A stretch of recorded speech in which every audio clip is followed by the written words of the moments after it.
అంతరాయతిమిరోపశాంతయే శాంతపావనమచింత్య వైభవం తం నరం వపుషి కుంజరం ముఖే మన్మహే కిమపి తుందిలం మహః వసుదేవసుతం దేవం కంసచాణూరమర్దనం దేవకీ పరమానందం కృష్ణం వందే జగద్గురుం శ్రీకృష్ణం వందే జగద్గురుం. భగవద్బంధువులకు, ఆత్మస్వరూపులకు, సత్యాన్వేషులకు స్వాగతం, సుస్వాగతం. వేదం అనేది విద్ అనే ధాతువు నుంచి వచ్చింది అన్న విషయాన్ని మనం తెలుసుకున్నాం. విద్ అంటే తెలుసుకోవడము, విద్ అంటే తెలుసుకోవడము. అందులోంచి మనం ఏమనుకున్నాము, విద్య అనేటటువంటి పదం కూడా వచ్చింది, జ్ఞానం అనేటటువంటి పదం కూడా వచ్చింది. భగవంతుడితో పాటుగా పుట్టినటువంటివి వేదాలు. ఓకే, భగవంతుడితో పాటు పుట్టాయి వేదాలు. కాబట్టి భగవంతుడి గురించి తెలుసుకోవాలన్నా మనం ఏమి జీవితంలో సాధించాలి, మనం ఏం జీవితంలో సాధించాలి, భగవంతుడు ఎవరో తెలుసుకోవడం. మనలోనే ఉన్నాడు భగవంతుడు, అది జ్ఞానం. వీటికి వేదం అనేటటువంటిది చాలా ముఖ్యం.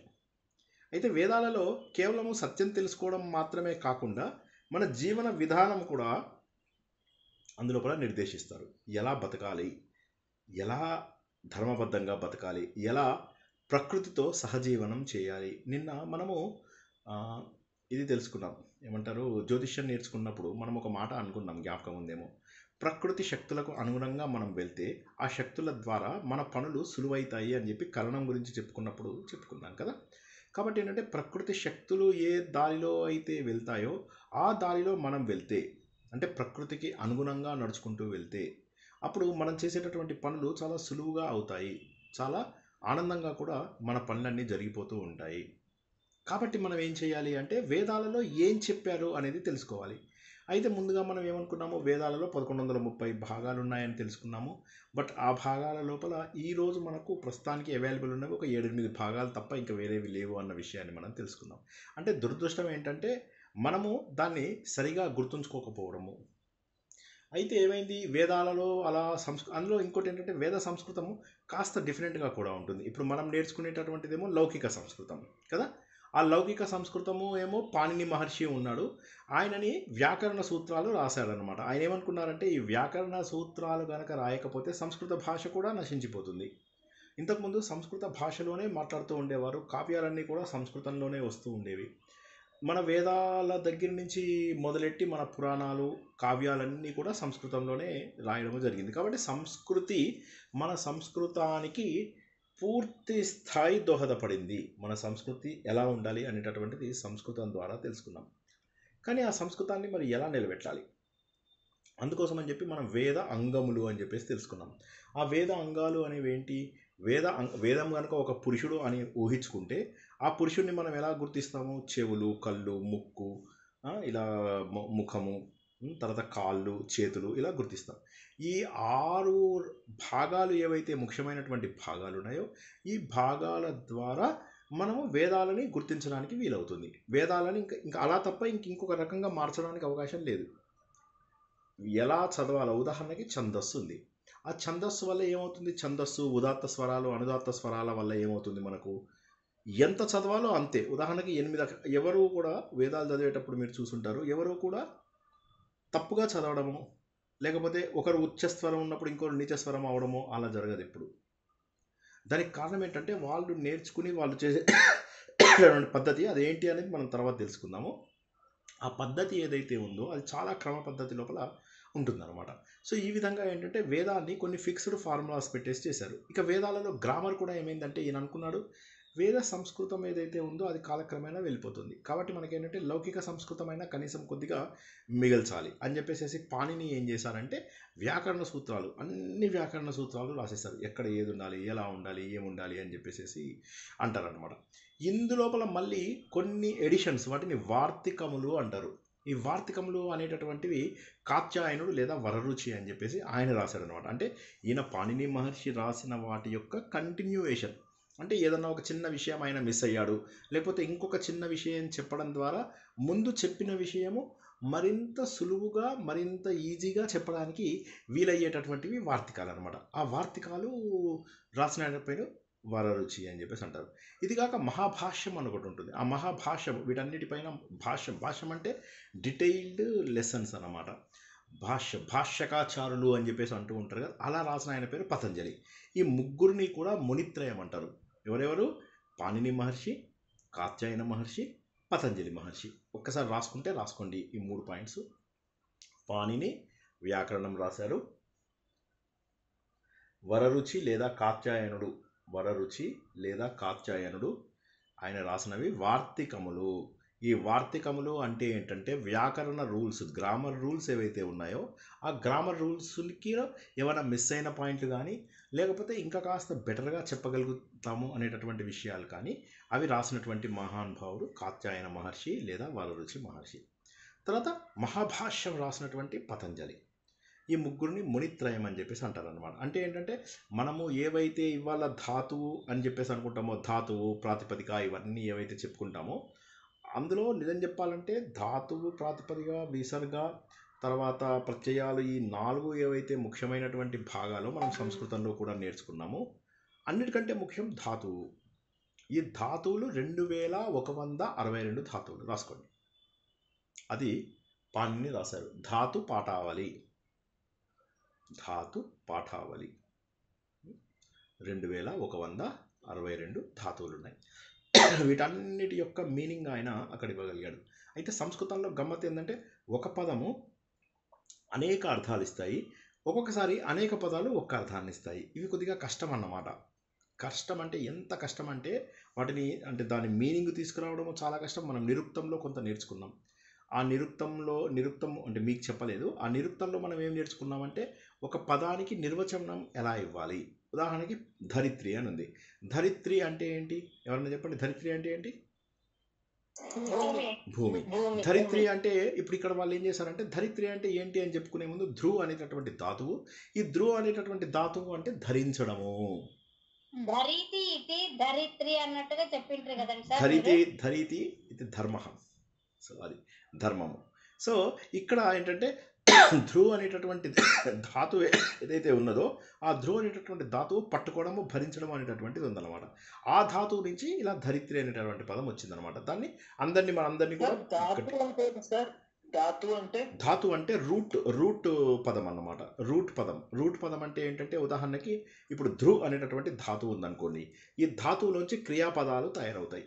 మనకి ఏ సంస్కృతంలో ఇప్పుడు ధాతువు అంటే మనం రా మెటీరియల్ ఏదైతే మెయిన్ రూట్. ఇప్పుడు ఎందుకు మనం ఇందులో కూడా ఇప్పుడు ఫర్ ఎగ్జాంపుల్ మీరు ధాతువులలోంచే మీకు మూలకాలన్నీ కూడా వస్తాయి. ఫర్ ఎగ్జాంపుల్ మీకు ఐరన్ కావాలి, ఐరన్కి ఒక ధాతువు ఉంటుంది, అల్యూమినియంకి ఒక ధాతువు ఉంటుంది. ఏ విధంగానైతే వాటికి ఒక మూలమైనటువంటి వస్తువు ఉంటుందో శాస్త్రానికి కూడా ఒక మూలమైనటువంటి వస్తువు ఉంటుంది, దాన్ని ధాతువు అంటారు. ఆ ధాతువులోంచే ఇంకా మిగతావన్నీ వచ్చేసాయి. సంస్కృతంలో ఈ ధాతువుని చిన్నగా మార్చడం ద్వారా ప్రత్యయం ఉపసర్గ కలపడం ద్వారా కొన్ని కోట్ల పదాలు, 7-8 కోట్ల పదాలు ఆల్రెడీ ఉన్నాయి. ఇంకా కూడా మీరు కావాలంటే దాన్ని కొత్త పదాలు కూడా తయారు చేయొచ్చు. ప్రత్యయాలు, ఉపసర్గ వాటిని బట్టి ధాతువు అంటే ఒక ఫంక్షన్. ఆ ఫంక్షన్కి తగ్గట్టుగా మీరు మీ ప్రత్యయాలు, ఉపసర్గలు తగిలించుకుంటూ ఒక కొత్త పదాన్ని తయారు చేయొచ్చు, ఇంత పెద్ద పదం తయారు చేయొచ్చు. సో ఆ విధంగా సంస్కృతంలో ఇక లేనిది లేదు అన్నంత బాగా డెవలప్ అయిందనమాట. మరి అటువంటి సంస్కృతంని మనం వదులుకోగలుగుతామా? వదులుకోలేము. అందుకోసం అని చెప్పేసి వీళ్ళు ఏం చేశారంటే ఈ ధాతువులని వీటన్నిటిని కూడా ఏదైతే మన వేదాలలో ఉన్నాయో దీన్ని ఇంకా వదిలే ప్రసక్తి లేదు. ఈ వేద జ్ఞానాన్ని మనము ఏ విధంగానూ కూడా వదిలేటటువంటి ప్రసక్తి లేదు. ఎందుకంటే వేదాలంటే ఏంటి, ఎంత గొప్పవి వేదాలు. ఈ వేదాలలో ఉన్న జ్ఞానము మనం ఎందులో తెచ్చుకోగలుగుతున్నాము? పురాణాలలోనూ కావ్యాలలోనూ తెచ్చుకుంటున్నాం. కానీ వేదం అనేటటువంటి ఏదైతే ఉందో ఆ వేదంలోనే ఎంతో గొప్ప. ఈ వేదాలలో ఉన్నటువంటి విషయాలనే మనం 2 భాగాలుగా తీసుకుంటాం. ఒకటి కర్మకాండలు, ఇంకోటి జ్ఞానకాండలు. ఓకే, ఇప్పుడు ఈ వాటర్ బాటిల్ని వేదం అనుకోండి, ఇది ఋగ్వేదం అనుకోండి కొద్దిసేపటికి, సరేనా? అందరూ దీన్ని ఋగ్వేదం అనుకోండి. కొద్దిగా జాగ్రత్తగా వినండి. అర్థమైతే మళ్ళీ ఈజీ, అర్థం కాకపోతే కొద్దిగా కష్టమవుతుంది. అందరూ జాగ్రత్తగా వినండి. ఈ వేదం లోపల ఇది ఒక్కొక్క వేదం నేను చెప్తున్నది. ఇలాంటివి 4 బాటిల్స్ ఉండాలి ఇక్కడ, ఓకేనా? హలో, ఋగ్వేదం, యజుర్వేదం, సామవేదం, అథర్వణ వేదం. అర్థమవుతుందా నేను చెప్పేది? తర్వాత వేదం అంటే ఏంటి అంటే sir water bottle sir, blue colour water bottle అని చెప్పద్దు. ఓకే, 4 వేదాలు. నేను ఒక్క వేదంని రిప్రజెంట్ చేస్తున్నా, ప్రస్తుతానికి ఒక వేదం ఎక్స్ప్లెయిన్ చేస్తున్నా, జాగ్రత్తగా వినండి. ఈ వేదంలో మొదట భాగం ఏదైతే ఉంటుందో దీన్ని సంహిత పోర్షన్ అంటారు. తర్వాత వచ్చేది బ్రాహ్మణము, తర్వాత వచ్చేది అరణ్యకము, తర్వాత వచ్చేది ఈ చిన్న మూతి భాగం ఏదైతే ఉందో ఇది ఉపనిషత్తు. రాసుకుంటారా? ఆల్రెడీ చెప్పానా? ఫస్ట్ క్లాస్ లో చెప్పారు సార్ ఈ 4. ఇప్పుడు ఈ సంహిత, బ్రాహ్మణము, అరణ్యకము, ఈ 3 ఏవైతే ఉన్నాయో దీన్ని కర్మ అంటారు. ఏమంటారు? కర్మకాండలు అంటారు. కర్మ భాగము. ఇంతవరకు బ్రాహ్మణ్యం, అరణ్యకం, ఇంతవరకు కర్మ. మన నిత్య జీవితంలో ఉపయోగపడేటటువంటి అన్ని విషయాలు కూడా ఇందులోపల వస్తాయి. ఓకేనా? క్లియర్? ఎవరైనా ఒకరు మాట్లాడండి. ఈ లాస్ట్లో కొద్ది పోర్షన్ ఏదైతే ఉందో దీన్ని మనం ఏమంటాము? ఉపనిషత్తు అంటాము. ఉపనిషత్తు అనే దాన్ని ఏమంటామంటే వేదంలో ఉన్న జ్ఞానము అంటాము. దీన్నే వేదశిఖ అంటాము, జ్ఞానకాండ అంటాము, జ్ఞానశిఖ అని కూడా అంటాము. ఓకే, ఇలా చాలా భాగాలు. ఈ లాస్ట్లో ఉన్నటువంటి పోర్షను మొత్తము జ్ఞానము. ఉన్నది కొద్ది భాగమే, కానీ ఇది జ్ఞానానికి సంబంధించింది. ఓకేనా? ఇప్పుడు మనము వీటి గురించి మన నిత్య జీవితంలో ఎలా వాడుకుంటామో వీటిని తెలుసుకుందాం. ప్రతి మనిషి జీవితంలో ఏం సాధించాలి? 4 పురుషార్థములు సాధించాలి. ధర్మము, అర్థము, కామము, మోక్షము. ఈ 4 ప్రతి వ్యక్తి కూడా, మనిషి అయి పుట్టినటువంటి ప్రతి వ్యక్తి కూడా ఈ 4 చతుర్విధ పురుషార్థములను సాధించిన వాడు మాత్రమే నిజంగా మనిషి. కాకపోతే మనం ఏం చేస్తున్నాము? చతుర్విధ పురుషార్థాలు మనము సాధించట్లేదు. అర్థం దగ్గర, కామం దగ్గర ఆగిపోతున్నాము. ధర్మము అంటే ఏంటంటే సరైనటువంటి జీవితము, సరైనటువంటి జీవితం ఎలా ఉండాలి అని చెప్పేసి నేర్చుకునే వాటిని ధర్మము అంటారు. అది మనం స్కూళ్ళల్లో, కాలేజీలో మొదటి 25 ఏళ్ళు నేర్చుకుంటాం. తర్వాత అర్థము, కామము. ఈ అర్థము, కామము అనేవి ఏంటంటే మనం గృహస్థాశ్రమంలో చేస్తాము. ఆ గృహస్థాశ్రమంలో ఏం చేస్తాము? బ్రహ్మచర్యాశ్రమంలో ఏమో ధర్మం నేర్చుకున్నాము మొదటి 25 ఏళ్ళు సుమారుగా. తర్వాత 25 ఏళ్లలో అర్థము, కామము. అర్థం అంటే డబ్బు సంపాదించుకోవడము, కామము అంటే బంగ్లాలు కొనుక్కోవడము, ఇల్లు కొనుక్కోవడము, మిత్రులను కలవడము, భార్య, పిల్లలు, కావలసినవన్నీ. ఇది గృహస్థాశ్రమంలో మనం చేసుకుంటాం. గృహస్థాశ్రమంలో సాధించిన తర్వాత చివరికి వచ్చేది మోక్షము. ఈ మోక్షము మళ్ళీ 2 భాగాలు. మోక్షం ఎలా సాధిస్తాము? ఒక్క రోజులో వస్తుందా? రాదు. ఇప్పుడు మొదటి 25 ఏళ్ళు అయిపోయింది, రెండవ 25 ఏళ్ళు అయిపోయింది, 50 ఏళ్ళు అయిపోయింది. ఇప్పుడు మిగిలింది ఇంకా 50 ఏళ్ళు. అర్థమవుతుందా? లేకపోతే ఒక్కసారి మళ్ళీ చెప్పనా? అందరికీ అర్థమైందా? అర్థమైంది సార్. ఎవరికైనా అర్థం కాని వాళ్ళు ఉంటే ఒక్కసారి అడగండి క్విక్గా.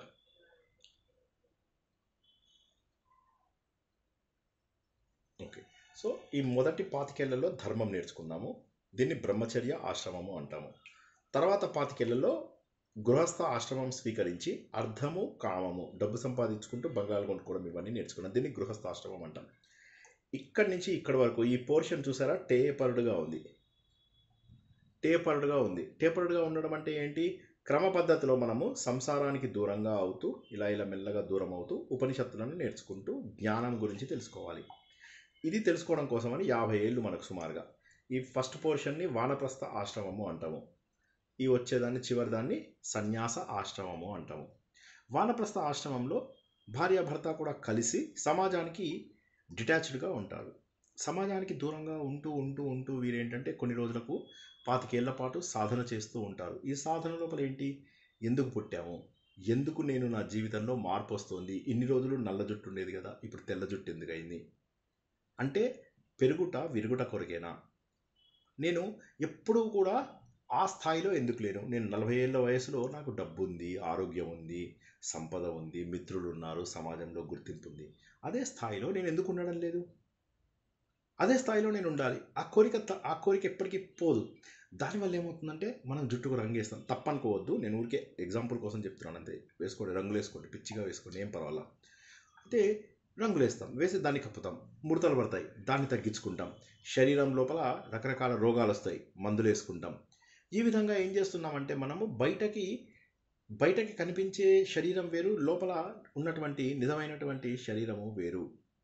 మనం గుర్తించకుండా వానప్రస్థ ఆశ్రమానికి రావడం లేదు. ఇప్పుడు మొదట్లో ఉన్నటువంటి బ్రహ్మణాలు ఏవైతే ఉంటాయో ఇవి మనకు ధర్మం నేర్పిస్తాయి. మంత్రములు ఇవన్నీ కూడా మనకు ధర్మం నేర్పిస్తూ ఉంటాయి. తర్వాత వచ్చేటటువంటి బ్రాహ్మణము సంహిత బ్రాహ్మణము. సంహితలో మనము మంత్రాలు ధర్మం నేర్చుకుంటాం. బ్రాహ్మణం లోపల ఈ తెలుసుకున్నటువంటి జ్ఞానాన్ని మనము ఆ నిత్య జీవితం గడుపుకోవడానికి, అంటే డబ్బు సంపాదించుకోవడానికి, మన కోరికలు తీర్చుకోవడానికి ఎలా ఉపయోగించుకుంటాము అనేటటువంటివి మనము సంహిత బ్రాహ్మణంలో నేర్చుకుంటాము. ఇక తర్వాత ఇక్కడ దాకా వచ్చేసాం మనం. సంహిత సగము, బ్రాహ్మణము సగము. ఈ చివరి భాగం ఏదైతే ఉందో ఇంతవరకు వానప్రస్థము, ఈ చివరిది సన్యాసము. ఇది అరణ్యకము, ఇది ఉపనిషత్తు. ఇది అరణ్యకము, ఇది ఉపనిషత్తు. ఇది అరణ్యకము, ఇది ఉపనిషత్తు. ఈ అరణ్యకము ఉపనిషత్తు లోపల అరణ్యకము అంటే ఏంటంటే అరణ్యంలో ఏం పనులు చేయాలి. అరణ్యం అంటే డైరెక్ట్గా అడవని కాదు, వానప్రస్థం. వనంలో ఉండడము అంటే ఏంటంటే ఈ కాలం లోపల సమాజానికి దూరంగా ఉన్నప్పుడు నీ బాధ్యతలు ఏముంటాయి. సమాజానికి దూరంగా ఉన్నాను కాబట్టి కొడుకులను కూడా పట్టించుకోను అంటే కుదరదు. పిల్లలు పూర్వకాలంలో ఏమయ్యేదంటే వానప్రస్థ ఆశ్రమం లోపల పిల్లలుకి దూరంగా ఉన్నప్పటికీ కూడా అడవి లోపల పిల్లలు వచ్చి డౌట్స్ అడగచ్చు. నాన్న ఈ డౌట్ వచ్చింది, నాన్న ఆ డౌట్ వచ్చింది, ఈ సిచ్యువేషన్లో ఏం చేయాలి, ఆ సిచ్యువేషన్లో. సో వాళ్ళంతటా వాళ్ళు వాళ్ళ జీవితాన్ని పూర్తిగా నడుపుతూ తల్లిదండ్రుల పైన ఏదైతే డిపెండెన్సీ అంటామో ఆ డిపెండెన్సీ తగ్గించుకునే వరకు కూడా వానప్రస్థంలో ఉన్నటువంటి తల్లిదండ్రులు పిల్లలకి హెల్ప్ చేయాలి. ఇంట్లో ఉండి హెల్ప్ చేయడం కాదు, దూరంగా ఉండి హెల్ప్ చేయాలి. ఫోన్ కాల్స్లోనో, వీడియో కాల్స్లోనో, వీడియో కాన్ఫరెన్స్లోనో చెయ్యాలి. అలా అని చెప్పి రోజు ఏం వంట చేసావు ఇదా అని కాదు. అలాగే కొడుకుని తండ్రి అడుగుతాడు, ఏం కొన్నావురా, ఇగో ఇక్కడ ఒక బిట్ వచ్చింది కొను, ఇక్కడ ఒక బిల్డింగ్ వచ్చింది కొను, షేర్ మార్కెట్లో పైసలు పెట్టు, ఇవన్నీ మాట్లాడు. ఇది కాదు. వారి జీవితం గడపడానికి కావాల్సినటువంటి వస్తువులను అందజేసేది ఏదైతే ఉందో అది అరణ్యకము అంటాము. ఈ అరణ్యకము ఏదైతే ఉందో ఇది ఉపనిషత్తుకు ముందు మాట. అందుకే ఇలా టేపర్డ్గా అవుతుంది. అంటే క్రమ పద్ధతి లోపల సమాజానికి దూరం అవుతాం. ముందు పిల్లలతోని నెలకొకసారి, వారానికి ఒకసారి మాట్లాడాలి, తర్వాత నెలకు ఒకసారి మాట్లాడాలి, తర్వాత 6 నెలలకు ఒకసారి మాట్లాడాలి, తర్వాత సంవత్సరానికి ఒకసారి మాట్లాడాలి. తర్వాత ఇక వాళ్ళతో మాట్లాడకపోయినా కూడా నాకు భార్యతో కూడా డిపెండెన్సీ తగ్గిపోవాలి. ఆ డిపెండెన్సీ ఎప్పుడు తగ్గుతుంది? సన్యాసం వచ్చేసరికి నువ్వెవరో నేనెవరో సమ్యక్ న్యాసము. ఈ సన్యాస ఆశ్రమంలో మనకు ఉపయోగపడే దాన్ని ఏమంటారంటే ఉపనిషత్తు అంటారు. ఈ విధంగా మన వేదాలలో ఉన్నటువంటి సంహిత, బ్రాహ్మణము, అరణ్యకము, ఉపనిషత్తు, ధర్మము, అర్ధకామములు, మోక్షము, ఈ రెండు మోక్షము, ఈ ఒక్కట్లో అర్ధకామములు, ఇది ధర్మము. ఇలా సాధించడానికి ఒక సీక్వెన్స్గా ఉన్నది అన్న విషయం మనకు తెలుస్తుంది. తర్వాత ఏం తెలుసుకున్నాము? ఋగ్వేదం లోపల అన్ని రుక్కులు ఉంటాయి. రుక్కులు అంటే మంత్రములు, శ్లోకములు అని మనం ఏవైతే అంటామో మిగతా వాటి లోపల ఆ శ్లోకములని ఋగ్వేదంలో రుక్కులు అంటాము. ఈ రుక్కులన్నీ కూడా సూక్తముల కింద వస్తాయి. ఒక్కొక్క సూక్తంలో బోల్డ్ అన్ని మంత్రాలు ఉంటాయి అన్నమాట. మంత్రం అంటే ఏంటి? శ్లోకములు. ఇప్పుడు మనకు భగవద్గీతలో శ్లోకం ఉంది కదా, ఆ శ్లోకం అంతా కూడా మనం ఇందులోపల ఏమంటామంటే దాన్ని మంత్రము అంటాము. ఇవన్నీ కూడా ఒకే కేటగిరీకి చెందినవన్నీ కూడా, సేమ్ కేటగిరీకి చెందినవన్నీ కూడా కలుపుతారు వాళ్ళు. కలిపి ఏం చేస్తారంటే దాని పేరు సూక్తము అని చెప్పి పేరు పెడతారు. సూక్తము అంటే ఉదాహరణకి ఇంద్ర సూక్తము అని ఉందనుకోండి, అది మొదటి మండలంలో వస్తుంది. అందులో 32 ఉంటాయన్నమాట. అందులో 15 సూక్తాలు ఉంటాయి. 15 సూక్తాలు అంటే 15 మంత్రాలు అన్నమాట. 15 శ్లోకాలు అంటే 15 మంత్రాలు అందులోపల ఉంటాయన్నమాట. ఈ విధంగానే మనకు ఉషా సూక్తం అని ఉంటుంది, రుద్ర సూక్తం అని ఉంటుంది, నదీ సూక్తం అని ఉంటుంది, అగ్ని, పర్జన్య, ఇలాగ మనకు వరుణ, ఇలా చాలా చాలా చాలా సూక్తాలు ఉంటాయన్నమాట. ఒక్కొక్క సూక్తం లోపల బోలెడన్ని మంత్రాలు ఉంటాయన్నమాట. బోలెడన్ని మంత్రాలు ఉంటాయి. ఒక్కసారి అర్థమైందా లేదా? ఒక్కసారి చెప్తే దాన్ని ఒక్కసారి చెప్పండి సార్. బ్రాహ్మణం సార్ ఒకసారి రిపీట్ చేయాలి సార్. సూక్తం అనేది ఋగ్వేదంలో ఉండేది కదా సార్, ఋగ్వేదాన్ని చెప్తుంది. ఏది ఏ సూక్తం? ఇప్పుడు నేను చెప్పినవన్నీ కూడా సూక్తంలే. నాసదీయ సూక్తం కూడా ఋగ్వేదమే. నాసదీయ సూక్తం ఋగ్వేదంలో సృష్టికి పూర్వం ఏం జరిగింది అనే దాన్ని నాసదీయ సూక్తం చెప్తుంది. తర్వాత వచ్చే పురుష సూక్తమేమో ఇది. తర్వాత అక్ష సూక్తము, సోమ సూక్తము, వరుణ సూక్తము, నది సూక్తము, రుద్ర సూక్తము, ఇంద్ర సూక్తము, ఉషా సూక్తము, ఇవన్నీ ఏవైతే ఉంటాయో అగ్నిదేవుడివి బోల్డ్ ఉంటాయి. ఇందులోపల ప్రతి దాంట్లోపల కూడా వాళ్ళకు మళ్ళీ వీటన్నిటికీ కూడా గుర్తుంచుకోండి, సూక్తాలన్నిటికీ కూడా మళ్ళీ ఏముండాలంటే మనం ఇంతకుముందు నేర్చుకున్నట్టుగా ఛందస్సు ఉండాలి. ఈ ఛందస్సు చాలా ఉన్నాయి, 28 రకాల ఛందస్సులు ఉన్నాయి. కానీ వేదములలో వాడేవి మాత్రము 7 మాత్రమే. ఆ 7 ఏంటి చెప్పండి ఒకసారి. సూర్యుడు గుర్రాలు సార్ అవి. జగతి అనుష్టుప్ త్రిష్టుప్ జగతి పంక్తి వృష్ణిక్ జగతి ఇంకా 2 ఉన్నాయి సార్. అందుకే అనుష్టుప్ దాన్ని ఎలా గుర్తుంచుకోమని చెప్పాను? పంక్తి వృష్ణిక్ దాన్ని ఎలా గుర్తుంచుకోమన్నా? U BJP youth Telangana U BJP. అది అంటే తెలంగాణ లోపల బీజేపీ రావాలి అని కోరుకోండి గట్టిగా. కోరుకుంటే ఏమవుతుంది? ఏ తెలంగాణ. ఏ అంటే ఏంటి? అనుష్టుప్ ఛందస్సు. టీ అంటే త్రిష్టుప్ ఛందస్సు. ఓకే, వీటన్నిటి గురించి కూడా తర్వాత మళ్ళీ మనం డీటెయిల్గా తెలుసుకుందాము. ఇవే సూర్యుడి గుర్రాలు అని చెప్పేసి కూడా చెబుతారనమాట. తర్వాత జి అంటే గాయత్రి ఛందస్సు. తర్వాత యు బీజేపీ ఉష్ణిక్ ఛందస్సు. తర్వాత బృహతి, జగతి, పంక్తి. ఈ విధంగా ఏవైతే జగతి పంక్తి ఇవి మాత్రమే మనం వేదాలలో వాడతాం, వేరేవి వాడం. క్లియరా? ఎందుకంటే మిగతావి చాలా ఉంటాయి. ఇప్పుడు మీరు నారాయణీయము ఎవరైనా నేర్చుకున్న వాళ్ళు ఉంటే నారాయణీయం లోపల సుమారుగా 15-20 వృత్తాలు, 20 వృత్తాలంటే మళ్ళీ ఛందస్సులో బోల్డ్ అని భాగాలు ఉంటాయి. అవి 28 వృత్తాలు వాడతారు నారాయణీయం లోపల. 28 వృత్తాలు. ఒక్కొక్క ఛందస్సులో ఎన్నైనా ఉండొచ్చు వృత్తాలు. చిన్న చిన్న modifications. Number of letters same ఉండి అందులో ఉన్న గణాలు డిఫరెంట్ ఉండొచ్చు అన్నమాట. ఆ గణాలు డిఫరెంట్గా ఉన్న నంబర్ ఆఫ్ లైన్స్ సేమ్ ఉన్నప్పుడు వృత్తాలుగా, రకరకాల వృత్తాలుగా మారుతాయి. ఒక్కొక్క ఛందస్సు వృత్తములుగా విభజిస్తారన్నమాట. అలాగ మనం నారాయణీయంలో ఆయన ఋగ్వేది. ఎవరు? నారాయణ భట్టాద్రి. నిన్న తెలుసుకున్నాం కదా, నిన్న అందరూ జాయిన్ అయ్యారు కదా. అందులోపల మనం ఏం తెలుసుకున్నామో, ఆయన నారాయణ భట్టాద్రి ఋగ్వేది అని చెప్పి తెలుసుకున్నాం. ఆయన ఏం చేశాడంటే 28 రకాల వృత్తాలలో దీన్ని నారాయణీయాన్ని అందించాడు. ఎనీవే, కమింగ్ బ్యాక్ టు వేదము. వేదంలో అవి ఉండవు. వేదంలో కేవలము తెలంగాణ యూబీఐపీ మాత్రమే ఉంటుందన్నమాట. ఓకే, సో అది అంతవరకు. ఇప్పుడు చెప్పిన తర్వాత ఎవరో ప్రశ్న ఉందన్నారు. ఆ ప్రశ్న ఒక్కసారి తీసుకుని తర్వాత ముందుకెళ్ళి. బ్రాహ్మణం అంటే ఒక్కసారి బ్రాహ్మణం ఎప్పుడు వచ్చింది చెప్పండి. ఫస్ట్ మీతోటే చెప్పిస్తాను, మెల్లగా జాగ్రత్తగా జవాబు చెప్పండి. ఫస్ట్ ఏమొచ్చింది? సంహిత ఏ ఏ ఏ అవస్థకు అది ఉపయోగపడుతుంది? ధర్మాన్ని తెలుసుకోవడం. దాన్ని బ్రహ్మచర్య ఆశ్రమము అంటాము. ఓకేనా? ధర్మం తెలుసుకోవడాన్ని బ్రహ్మచర్య ఆశ్రమము అంటాము. రాసుకోండి. ధర్మము అనగా బ్రహ్మచర్య ఆశ్రమము. దీనిని మనకు బాగుగా తెలిపేదాన్ని మనం ఏమంటాము? సంహిత అని అంటాము. ఓకే, తర్వాత బ్రాహ్మణంలో ఏమొస్తుందని చెప్పాము మనము. ఇప్పుడు దాంతో మ్యాచ్ చేయండి. ధర్మార్థ కామ మోక్షాలతో అర్ధకామంలో వస్తాయి. అర్ధకామంలో ఏ అవస్థకు మూలం? గృహస్థాశ్రమం. ఇప్పుడు చివరిగా ఏమొచ్చింది? మోక్షం. మోక్షంలో వానప్రస్థము, సన్యాసము. మోక్షం 2 భాగాలు. మోక్షం అనేది ఒక్కటి మాత్రం డైరెక్ట్గా రాదు ఏ మనిషికి కూడా. ఎందుకంటే మోక్షం అనే దానికి ముందు డిటాచ్మెంట్ అలవాటు చేసుకోవాలి అని మనము ప్రతి ప్రవచనంలో తెలుసుకుంటున్నాం కదా. ఆ డిటాచ్మెంట్ రావడాన్ని అరణ్యకము అంటారు.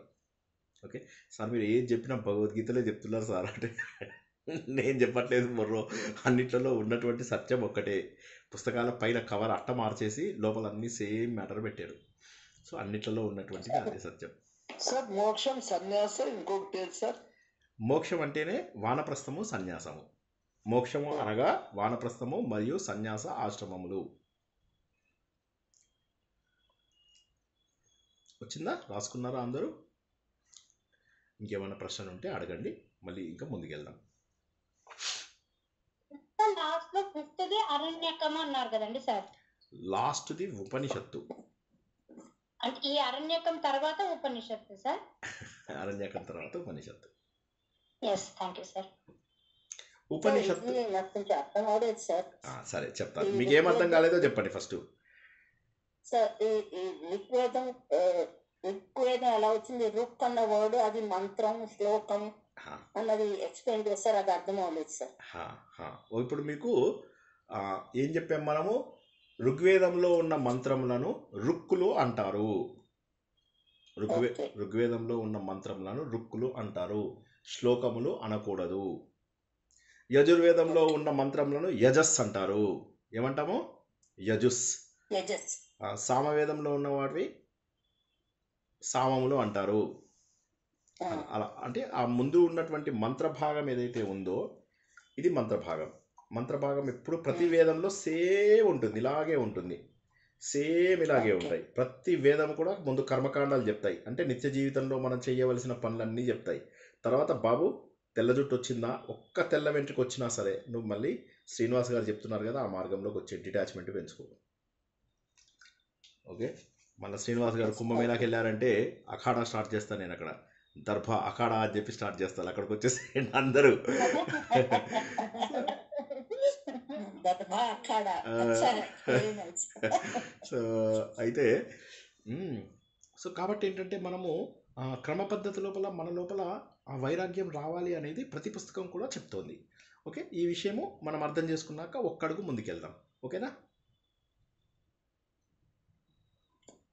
సార్ యజుర్వేదంలో ఉన్న వాటిని ఏమంటారంటే ఋగ్వేదం ఋక్కులు, యజుర్వేదం యజుస్ యజుస్ యజస్సులు. సామవేదంలో చెప్దాం. సామములు సామములు. అధర్వణ వేదంలో కూడా అధర్వణ వేదంలో ఏదో అంటారు, అధర్వణ వేదంలో మర్చిపోయాను ఏదో అంటారు, వాటిని కూడా చెప్తాను, అది వచ్చినప్పుడు చెప్తాం. మనం ప్రస్తుతానికి ఋగ్వేదమే తెలుసుకుంటున్నాము, అయినా పర్వాలేదు, కంగారేం లేదు, మీరు అడగడం తప్పేమీ కాదు. ఇంతవరకు అర్థమైందా? ముందుకెళ్ళనా? ఒక్కడుగు ముందుకేనా? ఎస్ సార్ తర్వాత మనం ఏమనుకున్నాము, ఈ వేదాలకి చాలా పేర్లు ఉన్నాయి, ఇందులోపల శృతులు అంటాము, అపౌరుషేయాలు అని చెప్పేసి అంటామని తెలుసుకున్నాం. జ్ఞాపకం ఉందా? లాస్ట్ వీకు జ్ఞాపకం ఉందా? శృతి అంటారు అని చెప్పేసి, తర్వాత మనము అపౌరుషేయాలు అంటారు అని చెప్పేసి తెలుసుకున్నాము. తర్వాత గురువు ఉచ్చరించిన తర్వాతే ఇవి మనము ఉచ్చరిస్తాం. గురువు ఎలా అయితే చెప్తాడో శిష్యుడు అలాగే చెప్తాడు. దీన్ని అనుశ్రవం అంటాము. ఓకే, ఇది ఋగ్వేదంలో మనకి ఇంపార్టెంట్, అది రాసుకోండి. అనుశ్రవము. అనుశ్రవము అనగా వేదములు. వీటిని గురువు ఉచ్చరించినప్పుడు నేర్చుకుని శిష్యుడు అదే రకంగా ఉచ్చరిస్తాడు. దీనిని అనుశ్రవం అందరు. సరేనా? ఎస్ చెప్పండి. నేను ముందుకెళ్ళాలంటే నాకు ఎవరన్నా ఒక్కరైనా ఎస్ చెప్పాలి. ఎస్ సార్ రాసుకొని ఎస్ చెప్పండి. అందరూ ఏం చేస్తారంటే రాసుకొని సార్ అయిపోయింది అంటే నేను ముందుకెళ్తాను, లేకపోతే పరిగెత్తుకుంటే. ఋగ్వేద సార్. అనుశ్రవం అన్న కూడా వేదమే. వేదం యొక్క వివిధ పేర్లు అవి ఎందుకు వచ్చాయో తెలుసుకుందాం ఒకసారి. ఓకే, ఈ అనుశ్రవం అనడంలో ఏంటంటే గురువు చెప్పింది విని మళ్ళీ వాడు అనుసరిస్తూ అంటాడన్నమాట శిష్యుడు, అందుకని అనుశ్రవము అని చెప్పేసి అంటాము. తర్వాత మీకు ఏం చెప్పాను, మొదటి లోపల కేవలం 3 వేదాలే ఉండే, వేదత్రయి అని చెప్పేసి అనేవాళ్ళు.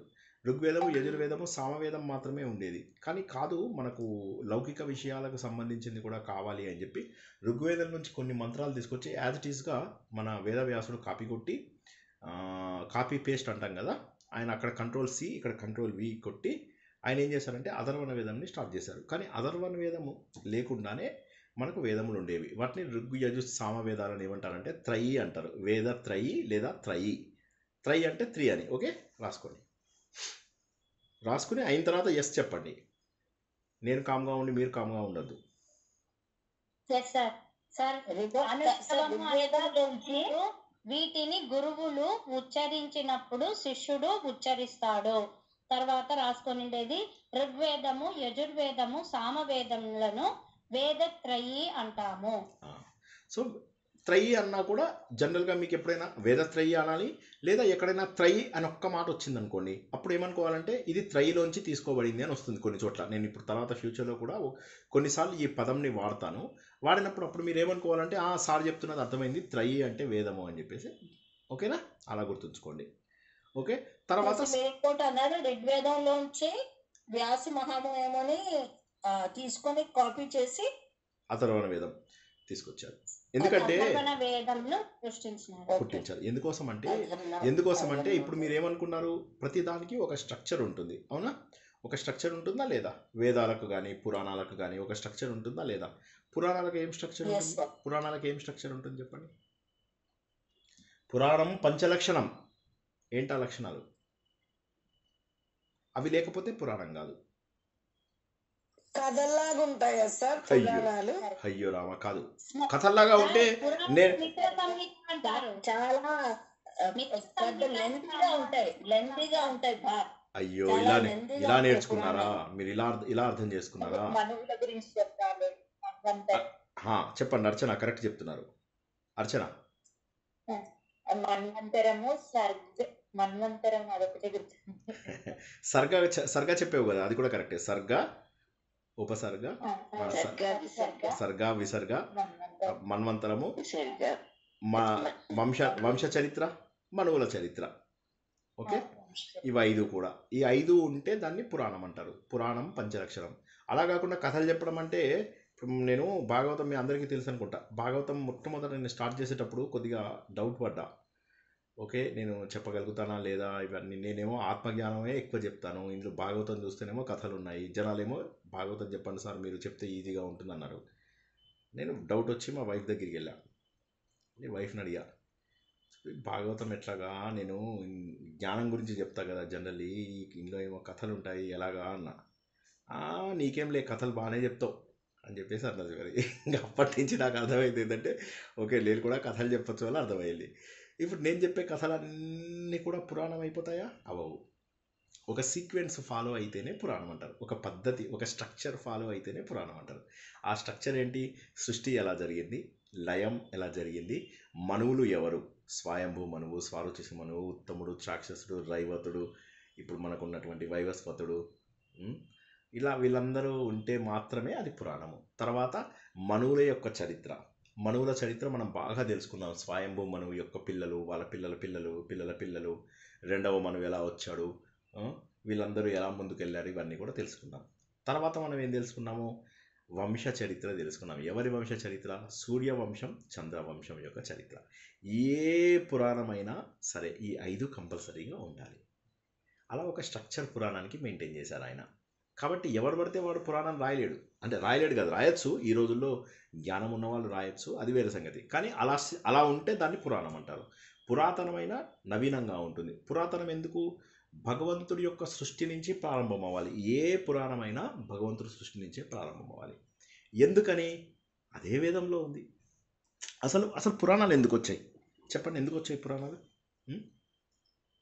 సరే, అపౌరుషాలుగా వేదాలు ఉన్నాయి కదండి సార్, ఇది నేర్చుకోవడం కష్టమైంది కాబట్టి పురాణాలను సృష్టించినారు. వ్యాసుల వారి పురాణాలు వేదాలు అంత సక్సెస్ అవ్వలేదు. ప్రభు సంహితలాగా అదే సత్యం బల ధర్మం చెర ఇలా చెప్తే ఎవరికి కూడా ఏమీ అంత ఇది అవ్వలేదు, అర్థం అవ్వలేదు. అందుకోసం అయితే అదొకటి. ఇద్దరు మాట్లాడుతున్నారు కదా, వినపడట్లా. అవును, ఇప్పుడు మీరు చెప్పిన అందరూ చెప్పినవి కూడా కరెక్టే. అయితే ఒక చిన్న పాయింట్ ఇక్కడ గుర్తుంచుకోవాలి. ఏంటంటే వేదాలు రాయబడలేదు, అది ప్రాబ్లం. పురాణాలు రాయగలగచ్చు కానీ వేదంలని రాయలేదు. అక్కడ మనకు ప్రాబ్లం వచ్చిందనమాట. ఏవైతే వేదాలు రాయకపోయేసరికి ఏమైందంటే అవి క్రమ పద్ధతిలో వెళ్ళిపోతాయి. ఇప్పుడు మీరేం చేస్తారు? నోట్స్ రాసుకోమని చెప్తా కదా, మీరు ఎప్పట్లాగా ఇగ్నోర్ చేసుకుంటూ ఉంటారు కదా, అవునా కదా? అలా ఎందుకు ఇగ్నోర్ చేస్తాం? ఎందుకు? ఆ రోజుల్లో కూడా మీలాగానే, అంటే మీ అందరిలాగా కాకుండా ఒక రేంజ్ వరకు వాళ్ళు ఇగ్నోర్ చేసేవాళ్ళు. చేయడంతో ఏమైంది? మొత్తం వెళ్ళిపోయింది సంపద, వేద సంపద అంతా వెళ్ళిపోయింది. ఎంత జ్ఞాపకం ఉంటే అంతే, యథాశక్తి అనుకున్నారు, పోగొట్టేసేసారు. అది రాయబడలేదు కాబట్టి మరి అందులో ఉన్న తత్వం ఎలాగా? తత్వం తెలిసిన లాస్ట్ పర్సన్ వేదవ్యాసుడు. ఆయన తన 4 శిష్యులకు చెప్తే వాళ్ళు ఒక్కొక్క వేదమే నేర్చుకున్నాడు. మళ్ళీ ఈయన ఒక్కడికే 4 వేదాలు వచ్చు. ఒక్కొక్క శిష్యుడు ఒక్కొక్క వేదమే నేర్చుకున్నాడు. అరే పోయి చెప్పండిరా అందరిలోకి అంటే వాళ్ళందరి దగ్గరికి వెళ్ళి చెప్పేసి వచ్చి పైలుడు, జైమిని, వైశంపాయనుడు, సుమంతుడు వెళ్ళేసి వాళ్ళు వెనక్కి వచ్చి, అన్న ఎవరికి అర్థమైతలేదే అని చెప్పేసి ఫీడ్బ్యాక్ ఇచ్చారు. ఎవరు ఇంటలేడు, అంత టైం లేదట వాళ్ళ దగ్గర అని చెప్పేసి అనగానే అప్పుడు వేదవ్యాసుడు ఏం చేశాడంటే, ఇలా కుదరదు, అప్పుడు వేదములలో ఉన్న సారంని కథల రూపంలో రాద్దాం అని చెప్పేసి దాన్ని కథల రూపం లోపల పురాణాలలో రాశారు. ఆ పురాణాలకు ఒక స్ట్రక్చర్ ఉంది. అదేవిధంగా వేదాలకు కూడా ఒక స్ట్రక్చర్ ఉంది. అదేంటి? సంహిత, బ్రాహ్మణము, అరణ్యకము, ఉపనిషత్తు. ఇప్పుడు అథర్వణ వేదం చాలా బ్యూటిఫుల్గా ఉంది. కాకపోతే ఏంటంటే అన్స్ట్రక్చర్డ్. కాబట్టి దీన్ని ఒక స్ట్రక్చర్డ్గా చెయ్యాలి అంటే కొన్ని మంత్రాలు మిస్ అయ్యాయి. ఈ మంత్రభాగం, ఫస్ట్ పోర్షన్ని మంత్రభాగం అంటారు. మంత్రం అంటే ఏంటి? ఎగ్జాంపుల్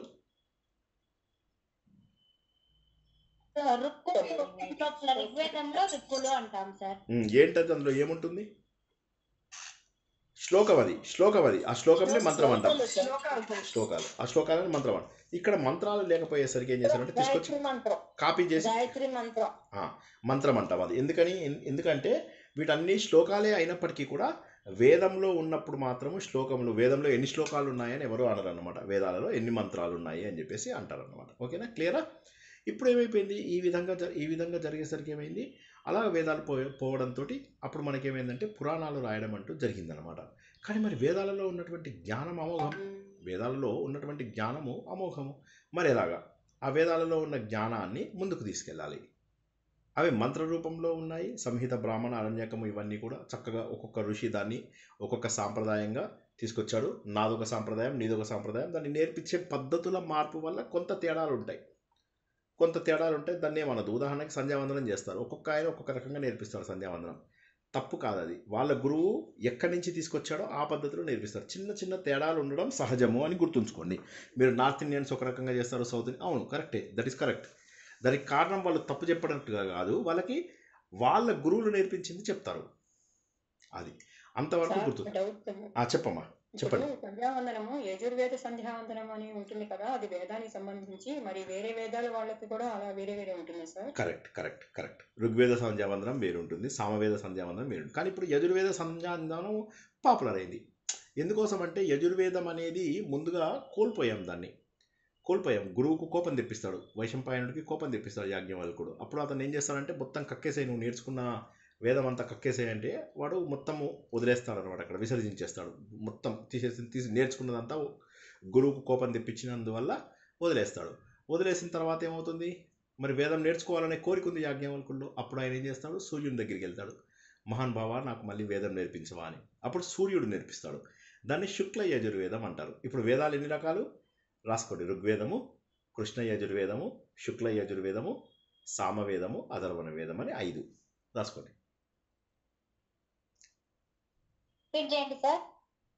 ఋగ్వేదము, సామవేదం, అథర్వణ వేదం యాజ్ ఇట్ ఈజ్. యజుర్వేదం 2గా డివైడ్ అయింది, ఒకటి కృష్ణ, ఒకటి శుక్ల. ఓకేనా?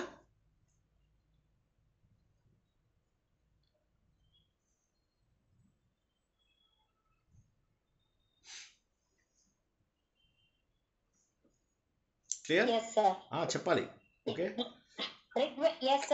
ఋగ్వేదము, యజుర్వేదము, సామవేదము ఉంటే యజుర్వేదం మాత్రము కృష్ణ యజుర్వేదము, శుక్ల యజుర్వేదము అని 2 విధాలుగా డివైడ్ అయ్యింది. కరెక్ట్. ఒకప్పుడు ఎన్ని శాఖలు ఉండేవి అని చెప్పాను నేను, సుమారుగా 1130-40 శాఖలు ఉండేవి. అవి రఫ్గా మనమే లెక్కేసుకుందాం. ఋగ్వేదంలో 21 శాఖలు ఉండేవి, రాసుకోండి. ఋగ్వేదంలో 21 శాఖలు ఉండేవి. యజుర్వేదంలో 101 శాఖలు ఉండేవి. సామవేదంలో 1000 శాఖలు ఉండేవి.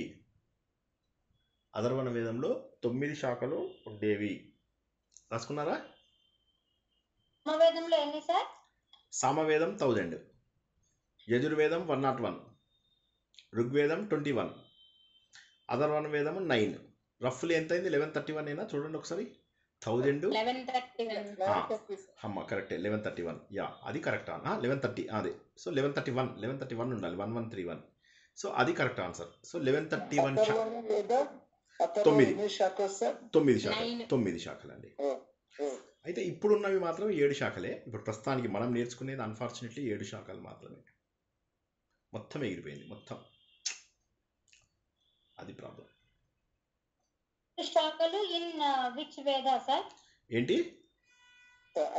శాఖలు అన్ని వేదాలలో కలిపి 7 శాఖలే ఉన్నాయా సార్ మనకి ఇప్పుడు? ఋగ్వేదము 7 శాఖలు అంతే. ఋగ్వేదం ఎన్ని శాఖలు? 21. ఋగ్వేదము 21 శాఖలు, యజుర్వేదము 101 శాఖలు, సామవేదం 1000 శాఖలు, అరణ్య వేదము, అథర్వణ వేదము 9 శాఖలు.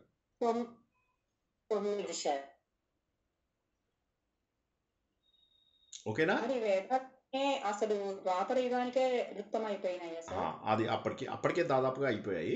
తర్వాత ఇక పూర్తిగా వెళ్ళిపోయాయి. పతంజలి వాళ్ళు వచ్చేసరికి అంటే సుమారుగా ఈ 1500-2000 సంవత్సరాలలో మొత్తం ఎగిరిపోయింది. అది లాస్ట్, ఇంకా అక్కడికే లాస్ట్.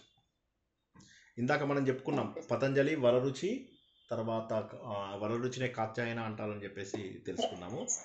తర్వాత మహాభాష్యం రాసినటువంటి పతంజలి.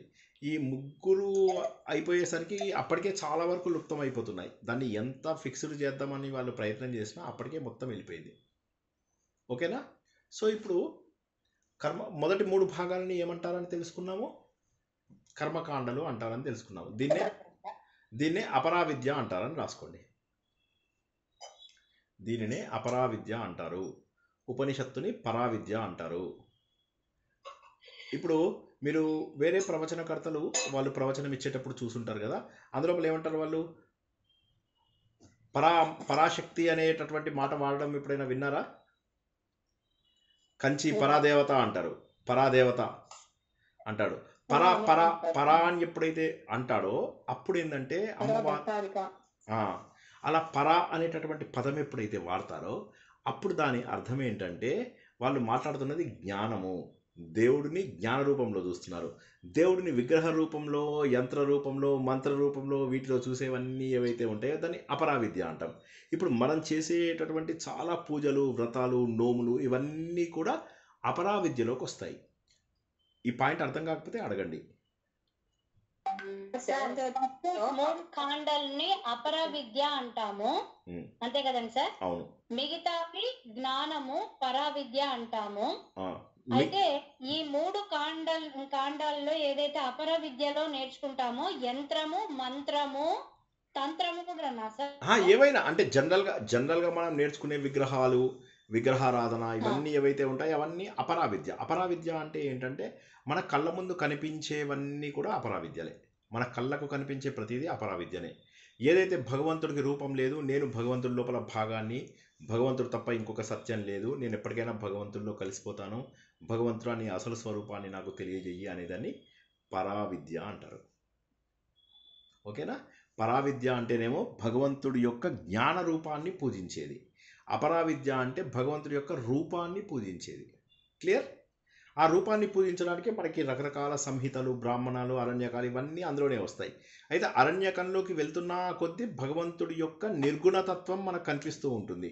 భగవంతుడు యొక్క నిర్గుణతత్వం, భగవంతుడు ఏదైతే రూపం లేనటువంటి తత్వం ఉందో ఆ తత్వం మనకు కనిపించేది మనకు ఇందులోపల. ఇది మన బ్రాహ్మణకంలో అరణ్యకంలో మెల్లమెల్లగా కనిపిస్తూ ఉంటుంది.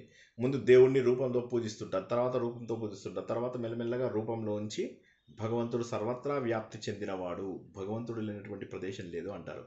సో అపరావిద్యలోంచి పరావిద్యలోకి వెళ్ళిపోతాము. క్లియర్? భగవద్గీతలో అపరాప్రకృతి పరాప్రకృతి చెప్పారు. అదే ఇది కరెక్ట్.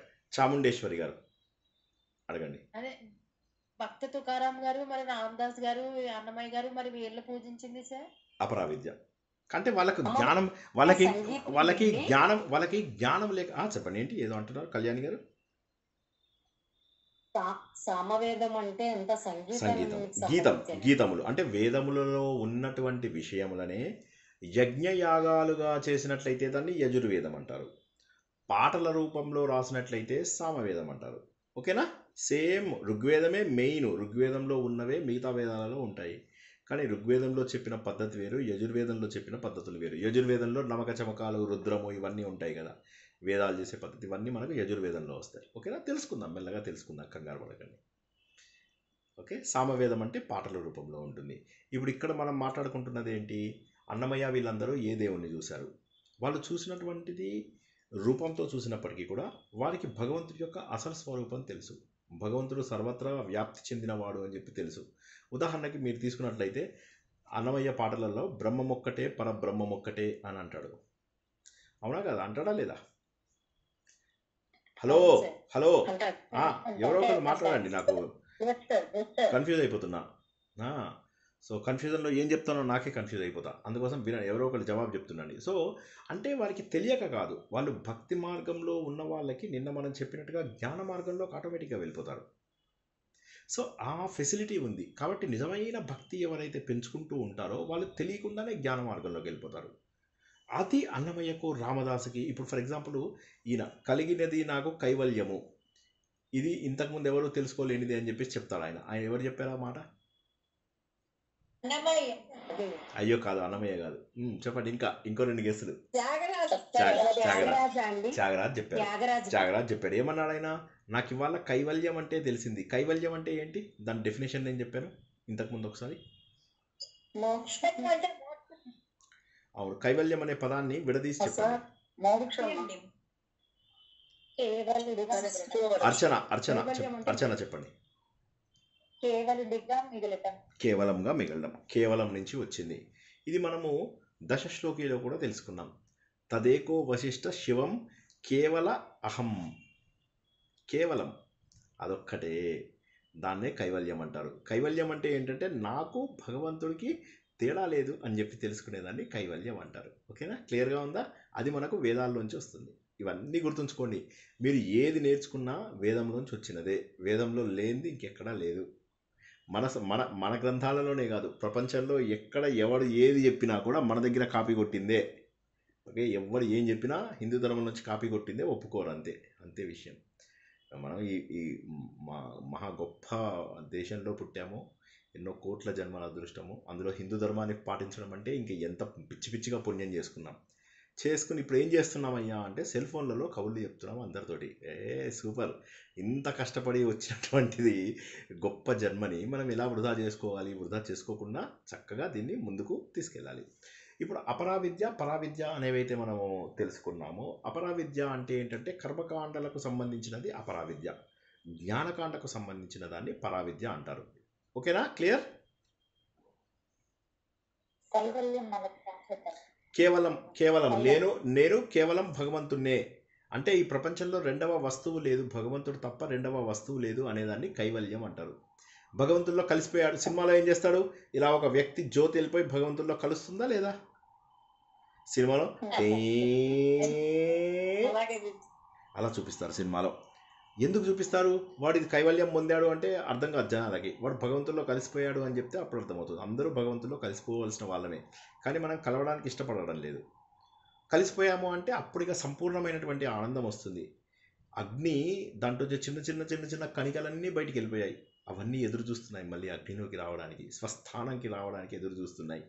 గ్రహాలన్నీ కూడా తిరుగుతూ స్వక్షేత్రంలోకి రావడానికి ఎదురు చూస్తూ ఉంటాయి. అలసిపోతున్నాం, మన స్వక్షేత్రంలోకి వెళ్ళాల్సినటువంటి అవసరం ఉంది.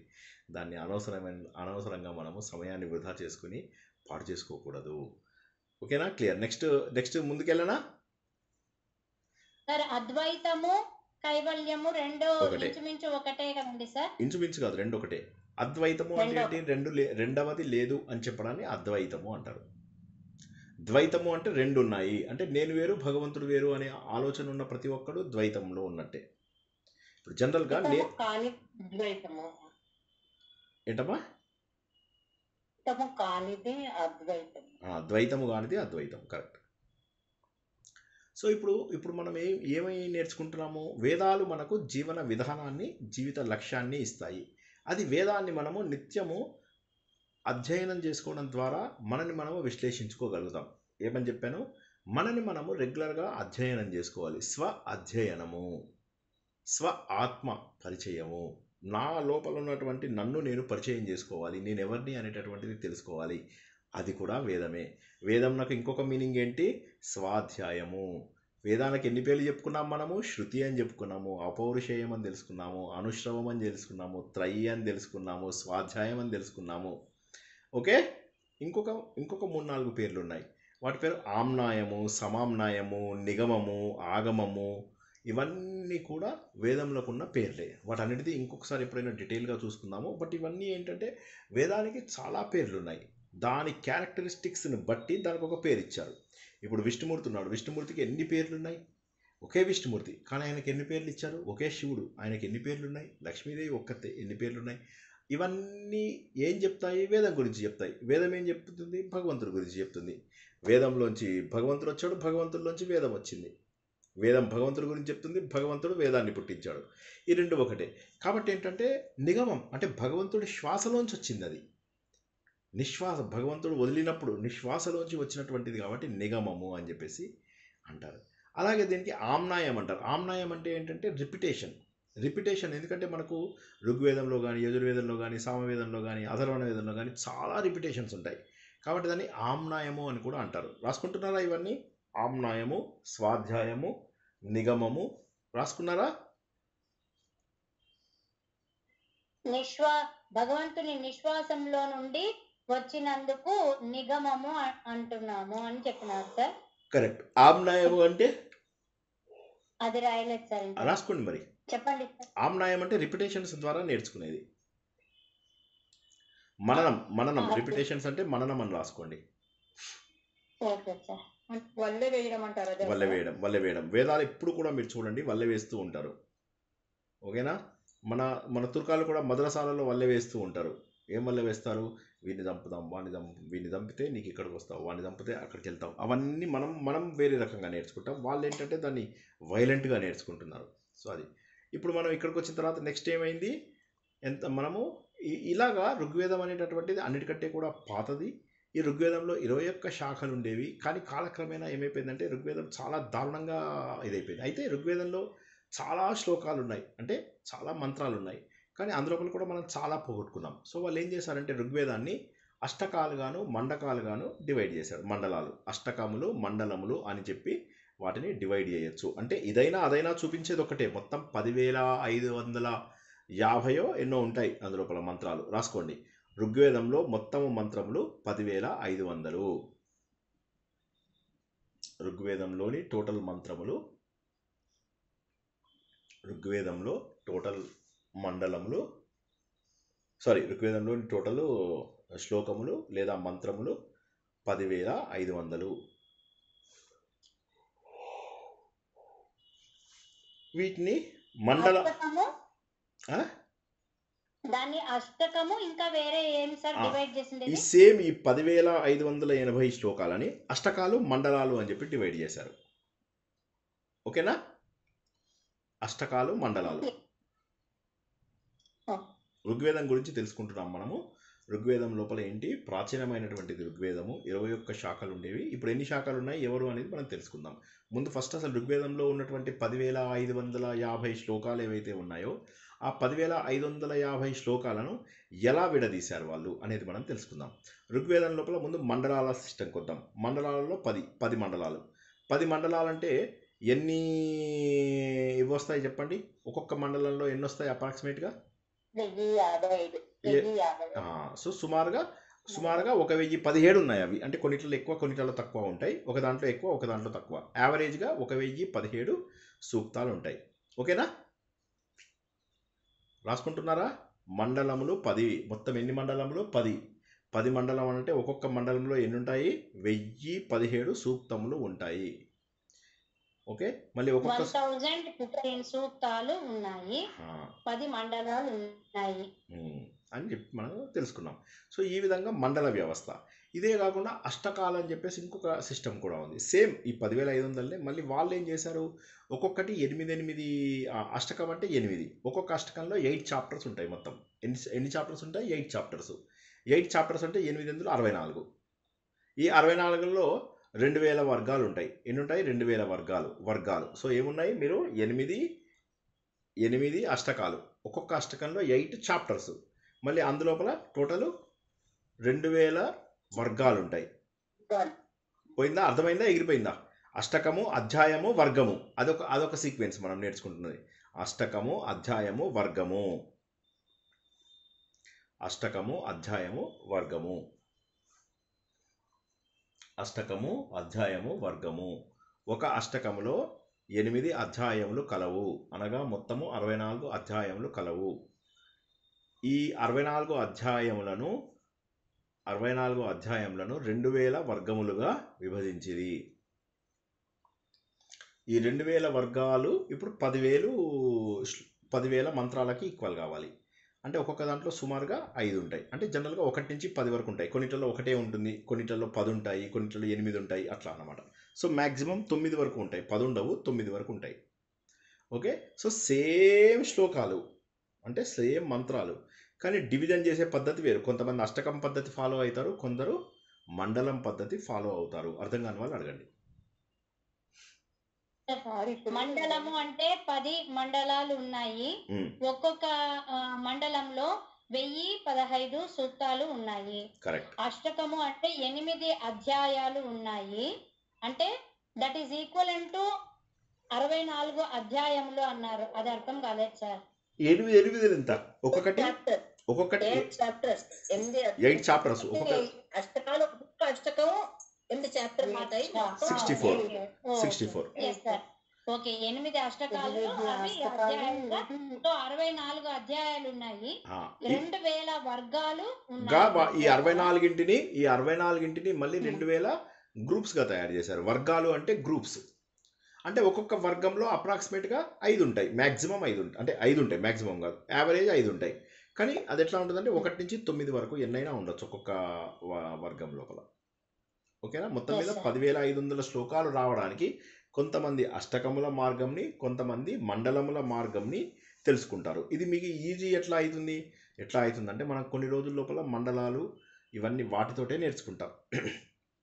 ఏదన్నా నేర్చుకోవాలంటే ఇది ఏ మండలము, ఏ సూక్తము, తర్వాత ఏ అష్టకము, ఇవన్నీ మనకు తర్వాత తెలుస్తాయి. ఏ ఋషి, ఎవరు ఛందస్సు చెప్పి, ఏ రకమైనటువంటి ఛందస్సు ఉంది, ఎన్ని మంత్రాలు ఉన్నాయి అందులోపల, ఈ మండలంలో ఎన్ని సూక్తాలు ఉన్నాయి, ఇట్లా మనం తెలుసుకుంటాం. కాబట్టి ఏం కంగారు పడకండి, పేర్లు ఊరికే జ్ఞాపకం ఉంచుకోండి, రాసుకొని పెట్టుకుంటే ఏంటంటే ఫ్యూచర్ లోపల మీకు సులభం అవుతుంది. మనం ఎప్పుడైతే ఋగ్వేదం నేర్చుకుంటూ ఉంటామో ఒక్కొక్క పార్ట్ నేర్చుకుంటూ ఉంటాము, అప్పుడు మీకు తెలుస్తుంది ఇది ఏ మండలము అంటే చెప్పాలి. సార్ ఇది 10 మండలాలు ఉన్నాయి కదా సార్, ఇది 8వ మండలంలో ఉంది, వెరీ గుడ్, అది మనం నేర్చుకుంటాం. చక్కగా ఋగ్వేదం పూర్తిగా నేర్చుకుంటాం. అప్పుడు మీరు ఎంత ఆశ్చర్యపోతారంటే మిగిలిపోయిన దీంట్లోనే ఇంత జ్ఞానం ఉంటే ఎంత కోల్పోయామో చూసుకోండి.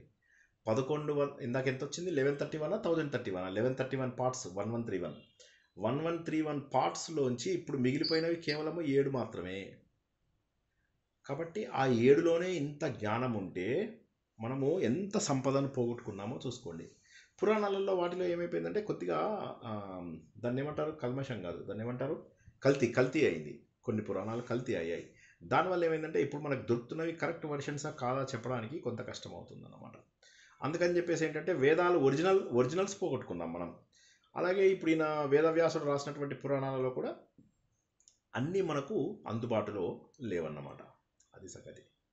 ఓకే, ప్రశ్నలు అడిగితే ఇవాళకి ఇక్కడికి ఆపుకుందాం. సార్ కానీ మీరు ఒక మాట చెప్పినారు సార్, చెప్పండి. ఇప్పుడు ఆ 1130 వేదాలలో మనకు ఉండే కొన్ని వేదాలు పురాణాలు రాసినప్పుడు ఏవైతే మనం కోల్పోయినామో ఆ నాలెడ్జ్ కూడా ఈ పురాణాలలో పెట్టినారు అనేది చెప్పిండ్రు కదా సార్. అవును, కానీ పురాణాలు కల్తీ అయ్యాయి అని చెప్పే కదా. సో ఇప్పుడు ఏది కరెక్టో చెప్పలేం కదా, అది ప్రాబ్లం. పురాణాలు ఏమైందంటే పురాణాలు ఇప్పుడు కొంతమందికి ఇప్పుడు కొద్దిగా టైం పాస్ అవుతున్న కొద్దీ ఏమైందంటే భాష మీద జ్ఞానం ఉన్న వాళ్ళు వాళ్ళకు తోచినటువంటి విషయాలను పురాణాలలో యాడ్ చేసేయడం మొదలెట్టారు. ఉదాహరణకి స్కంద పురాణం మొదట్లో రాసినప్పుడు 8,000 శ్లోకాలతో ఉంది. ఇప్పుడు స్కంద పురాణము 81,000 శ్లోకాలతో ఉంది. అందులో ఇష్టం వచ్చినట్టుగా రాసి పారేశారు, ఎవరికి తోచింది వాడు రాసేశాడు. 81,000 శ్లోకాలంటే ఏంటి తెలుసా, అది మహాభారతానికి దాదాపు సమానం. స్కంద పురాణము అంత పెద్దగా అందులోపల లేదు, అందులో తిరుపతి ఉంది. ఇంకా చెప్పాలంటే ఇప్పుడు మీ ఇంటి పక్కన కట్టిన టెంపుల్ కూడా కొన్నాళ్ళకు వస్తుంది అందులో. స్కంద పురాణంలో ఎవడు పడితే వాడు యాడ్ చేయడం మొదలెట్టేశాడు. ఎక్కడుంది అంటే స్కంద పురాణం. నేను కూడా ఒక నోము తయారు చేశాను, మీ అందరికీ తెలుసు కదా, చరవాణిది చరవాణి వ్రతం. ఆ చరవాణి వ్రతం లోపల 15 మగవాళ్ళని ఇంటికి పిలవాలి, పిలిచి వాళ్ళ మొహం మీద పసుపు చల్లాలి, తర్వాత వాళ్ళ తల మీద కొబ్బరి నీళ్ళు పోయాలి, వాళ్ళ బాడీ అంతా కూడా కుంకుమ చల్లాలి. అప్పుడు వాళ్ళకు ఒక ఫోన్, వాళ్ళకి ఇంటికి వచ్చిన అందరికీ కూడా ఒక ఫోన్ ఇవ్వాలి. ఇలా చేసినట్లయితే ఈ జన్మలో ఉన్న పాపాలన్నీ కొట్టుకోవడమే కాకుండా వాళ్ళకి డైరెక్ట్గా మోక్షం కూడా వచ్చేస్తుంది. సో ఇప్పుడు ఏమైపోతుందంటే ఎవరికి తోచినట్టు వాడిలా రాసుకుంటూ వెళ్ళిపోయేసరికి ఏమైందంటే పురాణాల లోపల యాక్యురసీ కొద్దిగా తగ్గింది. అందుకే ఇప్పుడు భాగవతము ఏదైతే ఉందో అది కొద్దిగా స్ట్రాంగ్గా మిగిలింది. ఎందుకంటే భాగవతం మీరు చూసుకున్నట్లయితే కొన్నాళ్ళకి మీరు అంటారు సార్ ఇవన్నీ మీరు భాగవతంలో చెప్పినట్టు ఉన్నాయి సార్ అంటారు. చూడండి, మీరు ఈ మాట అనకపోతే చూడండి, ఇవాళ డేట్ యాదించుకోండి, మీరు కొన్నాళ్ళ తర్వాత మీరే చెప్తారు సార్ మీరు ఆ రోజు అన్నారు ఈ మాట, మా జ్ఞాపకం ఉంది, భాగవతం లాగే ఉంది సార్ అంటారు. ఎందుకంటే భాగవతం మాత్రమే మీరు సార్ అంటే పురాణాలు మఠాలకి అంటే ఇండికేట్ కదా, పురాణాలు మిత్ అంటారు కదా, మిత్ అంటారు కదా. అట్లా అంటే పురాణాలలో ఏం జరిగిందంటే ఇందులో ఉన్నటువంటి తత్వం ఏదైతే ఉందో వేదములలో ఉన్న తత్వము, ఆ వేదములలో ఉన్న తత్వము దాన్ని ఏం చేశారంటే కథల రూపంలో రాశారు. కథల రూపంలో అంటే కల్పిత కథలు కావవి, అవి కల్పితాలు కాదు. ఒక్కొక్క కల్పంలో ఒక్కొక్క భగవంతుడి యొక్క అవతారం ఏదైతే ఉంటుందో, కొన్ని వందల కల్పాలు జరిగిపోయాయి కదా ఇప్పటికీ. ఆ ప్రతి కల్పంలో, కల్పం అంటే ఏంటి, ఆఫ్టర్ ఆల్ ఒక రోజు బ్రహ్మదేవుడికి, ఇప్పుడు మనం ఉన్న శ్వేతవరాహ కల్పం ఇది అవగానే పడుకుంటాడు, బొబ్బుంటాడు ఆయన అని చెప్పి నిన్న తెలుసుకున్నాం కదా. సో కాబట్టి ఆ ఒక్కొక్క కల్పంలోనే జరిగినటువంటి అలా ఒక్కొక్క కల్పంలో ఒక్కొక్క దేవుడు పుట్టాడు. ఆయన ఎప్పుడెప్పుడో చెప్పాడు, ఆయన ఒక బ్రహ్మ ఉన్నప్పుడు ఒక దేవుడు ఉండే, ఇంకో బ్రహ్మ ఉన్నప్పుడు ఇంకో దేవుడు ఉండే. ఆ కథలన్నీ కూడా ఆయన తీసుకొచ్చి ఒకసారి శివపురాణం రాశాడు, ఒకసారి విష్ణు పురాణం రాశాడు, ఒకసారి స్కంద పురాణం రాశాడు, ఒకసారి ఆ కథ ఆ కల్పాలలో జరిగినటువంటివన్నీ రాశాడు. అయితే మనం ఏం చేస్తున్నాం, కథలని గుర్తుంచుకొని ఇది మర్చిపోతున్నాం. ఇప్పుడు మీరు ఏది చదివినా కూడా భగవంతుడు ముందు ఆ సృష్టి ఎలా చేశాడు, ఏంటి ఏంటి అవ్యక్తము, వ్యక్తము, మహత్తు, అహంకారము, పంచభూతాలు, పంచజ్ఞానేంద్రియాలు, ఈ సీక్వెన్స్ ఈజ్ సేమ్. అది ఏది చదివినా సృష్టి ఒకే రకంగా ఉంటుంది. అయితే అది పుట్టించింది ఒకసారి విష్ణువు అని చెప్తారు, ఒకసారి శివుడు అని చెప్తారు, ఇంకొకసారి ఇంకొకళ్ళు అని చెప్తారు, అంతే తేడా. కానీ ఉన్నటువంటిది ఒకటే తత్వము, ఉన్నటువంటిది ఒకటే ఒకటే ఒకటే తత్వము. ఆ తత్వంని రకరకాలుగా కథలలో చెప్పారు, కానీ అవి పూర్తిగా కథలు కావు. అవి కొంత ఎగ్జాజరేషన్స్ ఉండడం నిజమే. అది కాక ఏమైందంటే కల్తీ జరిగిన మాట నిజమే, కానీ పురాణాలు మనకు ప్రామాణికత ఇస్తాయి. కానీ అన్ఫార్చునేట్లీ ఏమైందంటే ఏది కరెక్ట్ అని చెప్పడానికి ఎవరు కూడా వ్యాలిడేట్ చేసే వాళ్ళు ఎవరున్నారు చెప్పండి. దొరికిన పుస్తకాలు మ్యాక్సిమం గీతా ప్రెస్ నుంచి వచ్చినవే మనం కొద్దిగా వీలైనంత వరకు యాక్యురేట్ అనుకుని తీసుకుంటాం, అంతే. ఇంకెవరున్నారు మనకు హిందూ ధర్మానికి సేవ చేసే వాళ్ళు ఎవరున్నారు చెప్పండి. జై శ్రీకృష్ణ. ఇంకెవరికైనా లాస్ట్? ఇప్పుడు ఈ 6 మతాల స్థాపన శంకరాచార్య వారు చేసిన తర్వాత ఈ స్పెషల్ ఈ వాడు మీ వాయిస్ బ్రేక్ అవుతుంది, అంటే లోపలికి వెళ్ళిపోతుంది మీ వాయిస్. శంకరాచార్య 6 మతాలని కొట్లాడుకోకండి మీరు. మీ 6 మతాలలో ఉన్నటువంటిది ఒకటే తత్వము, ఒకే వేదం యొక్క వివిధ చెట్లు అని చెప్పారు. చెప్పిన తర్వాత ఆయన చెప్పి ఏం చేశారు, అందరితోటి ఆర్గ్యుమెంట్ పెట్టుకున్నారు. కొంతమంది ఈయనని కాదు అన్నారు, అంటే రండి కూర్చుందాం, ఆర్గ్యుమెంట్ పెట్టుకున్నారు. ఆర్గ్యుమెంట్లో గెలిచిన వాళ్ళు చెప్పిందే వినాలి కదా. అలా వింటున్న వాళ్ళ లోపల చాలామంది ఓడిపోయిన వాళ్ళు కసి పెంచుకున్నారు. ఇప్పుడు రామానుజుడిని చూసినట్లయితే రామానుజుడు తాతగారు ఈయన చేతిలో ఓడిపోతాడు, శంకరాచార్య చేతిలో ఓడిపోతాడు. అప్పటి నుంచి దాన్ని ఎలా అయినా సరే మళ్ళీ శంకరాచార్యని ఓడించాలి అని చెప్పి వాళ్ళ వంశంలో ఎవరైనా ఒకరు వస్తారు అంటే అప్పుడు రామానుజుడు వచ్చాడు. రామానుజుడు వచ్చి ఏం చేశాడు, కొత్త మతాన్ని తీసుకొచ్చేసాడు ఆయన, వైష్ణవ మతం అని చెప్పేసి దాన్ని ఇంకా బాగా ప్రచారం చేశాడు. అప్పటి వరకు శంకరాచార్య ఏం చెప్పాడు, అన్ని మతంలో ఒకటే అని చెప్పేసి ఆయన చెప్తే, రామానుజ ఏంటంటే కాదు మేము ఇంత జ్ఞానాన్ని నేర్చుకున్నాము. ఇప్పుడు ఫర్ ఎగ్జాంపుల్ మీరు తమిళియన్స్ని వాళ్ళని వైష్ణవ సాంప్రదాయాన్ని ఎక్కువగా పాటిస్తున్న వాళ్ళని చూడండి. ఫర్ ఎగ్జాంపుల్ వాళ్ళు తిరుప్పావై వేదం కంటే గొప్పదంటారు. అందులో తత్వం ఉందా, అద్భుతమైన తత్వం ఉంది, కానీ అది వేదం కంటే గొప్పదని ఎలా అంటాం, వేదమే వీటన్నిటికీ. అలాగే మళ్ళీ తమిళియన్స్ ఏమంటారు, సంస్కృతం కంటే తమిళ్ ప్రాచీనమైనది అంటారు. కానీ వాళ్ళు ఇగ్నోర్ చేసినటువంటి ఫ్యాక్టర్ ఏంటంటే, ఆ తమిళ్ స్థాపించినటువంటి వ్యక్తి ఎవరు, అగస్త్యుడు. ఆయన వేదాలన్నీ నేర్చుకుని అవన్నీ చేసి ఆయన నార్త్ నుంచి సౌత్కి వస్తాడు, వచ్చి తమిళ్ వాళ్ళని ఇక్కడ ఇది చేస్తారు. కానీ వాళ్ళకి అది గుర్తించరు. మా తమిళ్ సంస్కృతం కంటే ప్రాచీనమైంది అంటారు, కానీ సంస్కృతం నేర్చుకున్న అతనే తమిళ్ స్థాపించాడు అని వాళ్ళు గుర్తించరు. అదేవిధంగా వైష్ణవ మతం లోపల మీరు ఏమన్నా చెప్పండి, వాళ్ళు ఏమంటారు, నువ్వు శ్రీకృష్ణుడికి విష్ణుమూర్తికి శరణాగతి చెందు అంటారు. ఇప్పుడు ఇస్కాన్ వాళ్ళ దగ్గరికి వెళ్ళండి, వాళ్ళు ఏమంటారు, మేము కృష్ణుడే దేవుడు అని ఎక్కడన్నాం, కృష్ణుడు దేవుడు అన్నాం, రాముడు దేవుడు అన్నాం, లక్ష్మీ నరసింహస్వామి దేవుడు అన్నాం, పరశురాముడు దేవుడు అన్నాం, మత్స్యావతారం దేవుడు అన్నాం అంటారు వాళ్ళు. ఇప్పుడు ఇందు లోపల వేరే దేవుళ్ళు ఎవరైనా ఉన్నారా మీకు, స్కందుడు కానీ అమ్మవారు కానీ? ఉండరు. అదిగాక మీరు వైష్ణవ సాంప్రదాయం, ఇప్పుడు మీరు ఈ జిఆర్ సాంప్రదాయం వాళ్ళు ఉంటారు కదా, ఆ జిఆర్ సాంప్రదాయం వాళ్ళది మీరు చూసినట్లయితే వాళ్ళు మీరు ఇంటికి వచ్చి వాళ్ళు ఇంట్లో ఉన్న గణేష్ని వాళ్ళని వీళ్ళందరినీ కూడా తీయించేస్తారు. ముందు పూజ మేము చేయాలి అంటే అవి తీసేయండి అంటారు. సో ఇదంతా కూడా మళ్ళీ ఏమైపోయిందంటే మళ్ళీ ద్వేషాన్ని మళ్ళీ పైకి తీసుకొచ్చేశారు. అదిగాక ద్వేషం వాళ్ళలో ఎంత ఉంటుందంటే అది విపరీత, అంటే హైట్కి దాటినటువంటి స్థాయిలో తీసుకెళ్ళిపోతారు. భగవంతుడు ఒక్కడే అన్నటువంటి సత్యం ఉన్నప్పుడు ఇప్పుడు వాళ్ళ గ్రంథాలలో ఎక్కడా తప్పు చెప్పలేదు. కాకపోతే ప్రాబ్లం ఏంటంటే వేరే వాళ్ళు, ఇప్పుడు ఇస్కాన్ వాళ్ళు ఎవరైనా అమర్యాదగా బిహేవ్ చేయడం చూసామా మనం? చూడము. They are very nice people. కాకపోతే కాన్సెప్చువల్లీ దే ఆర్ డిఫరెంట్. వాళ్ళు ఏమంటారు, అసలు జ్ఞానయోగమే లేదు, దేవుడిని నువ్వు ఆరాధించుడు దేవుడే చూసుకుంటాడు అని. ఇది ఎట్లా ఉందంటే క్రిస్టియన్స్ చెప్తారు కదా, నువ్వు నీ తప్పులన్నీ చెయ్యు, మా దేవుడు నీ తప్పులన్నింటినీ కూడా ఆయన ఇది చేస్తాడు అని చెప్పి ఏమంటాడు, మాఫీ చేస్తాడు అని ఉంటుంది. ఆ పద్ధతిలో తీసుకెళ్ళిపోతారు. కన్ఫెషన్ చేస్తే చాలు అని చెప్పేసి. సో ఇలాగ ఏమవుతుంది, వేణుగోపాల్ గారు చెప్పండి. వాళ్ళది ఇస్కాన్ వాళ్ళది భగవద్గీత మనకు వాళ్ళకు చాలా తేడా ఉంటుంది. పూర్తిగా తేడా ఉంటుంది. కొద్ది తేడా కాదు, చాలా తేడా ఉంటుంది. వాళ్ళు భగవద్గీత యథాతథం అంటారు కదా, భగవద్గీత యథాతథంగా చెప్పరు వాళ్ళు. భగవంతుణ్ణి కృష్ణుడి రూపంలో మాత్రమే వాళ్ళు ఊహిస్తూ కృష్ణుడే గొప్పవాడు అని చెప్పేసి చెప్తారు వాళ్ళు. ఇప్పుడు మమైవాంశో జీవలోకే జీవభూత సనాతనకు కూడా వాళ్ళు డిఫరెంట్ మీనింగ్ చెప్తారు వాళ్ళు.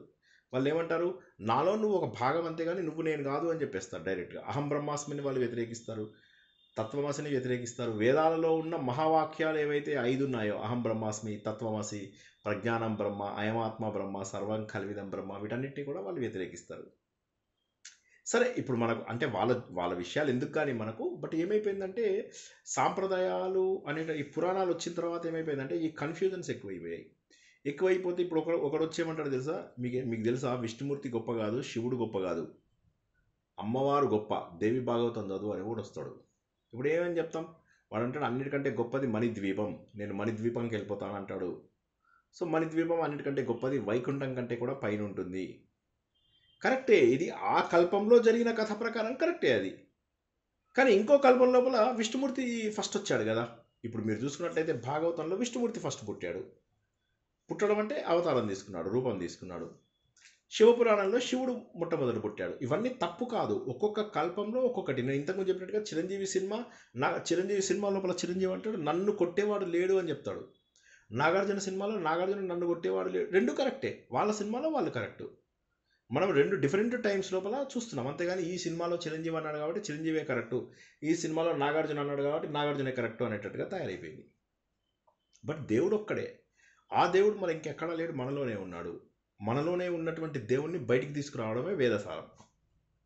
మళ్ళీ చెప్తున్నాను, దేవుడు ఎక్కడెక్కడో. సార్ రామానుజు గారు మరి అంటే మహామంత్రం తెలియని వారికి అందరికీ చెప్పారు కదా, మూర్తిని కూడా కొద్ది వరకే బ్రాహ్మణ వరకే ఉండిపోయింది అందరికీ చెప్పారు అంటారు కదా సార్. అది అంటే ఇప్పుడు ఆ కథల్లోకి వెళ్ళకూడదు. ఇప్పుడు ఇవి అంటే ఇప్పుడు ఇక్కడ పబ్లిక్ ఫోరంలో అవన్నీ మాట్లాడకూడదు. కానీ ఒక్క విషయం గుర్తుంచుకోవాలి ఏంటంటే, కేవలము ఒక మంత్రం అనేది ఎలా చేయాలో మీకు మొన్న చెప్పాను, జ్ఞాపకం ఉందా? ఎవరికైనా జ్ఞాపకం ఉందా మంత్రం ఎలా చేయాలో? విష్ణు సహస్రనామం చదివినప్పుడు ఎలా చేయాలో ఒక పెద్ద ప్రొసీజర్ ఉంటుంది మంత్రానికి. ఆ ప్రొసీజర్ ప్రకారం చేసినది మాత్రమే మంత్రము. మననాత్ త్రాయతే ఇది మంత్ర. మననం చేయడం ద్వారా మనం రక్షించాలి. కేవలం ఓం నమో నారాయణయ అంటే అది రక్షించదు. ఓం నమో నారాయణ అనడం కోసం అని చెప్పేసి ముందు ఋషి, ఛందస్సు, తర్వాత బీజము, శక్తి, కీలకము, అంగన్యాసము, కరన్యాసము ఇవన్నీ చేసి భగవంతుని దిగ్బంధం చేసి అప్పుడు మీరు ఓం నమో నారాయణయ, ఓం నమో నారాయణయ, ఓం నమో నారాయణయ, ఓం నమో నారాయణయ ఇవన్నీ అంటారు. అన్నాక మళ్ళీ మొత్తం మీరు ఎన్నిసార్లు అనాలనుకున్నారో అంతా అయిపోయిన తర్వాత మళ్ళీ ద్విగ్విమోకః అంటారు. అన్ని మళ్ళీ ఉత్తర ముద్రలు ఉంటే ఉత్తర ముద్రలు చేస్తారు, పూర్వ ముద్రలు, ఉత్తర ముద్రలు ఇవన్నీ అయిపోయిన ఇది మంత్రం అంటే. జై శ్రీకృష్ణ.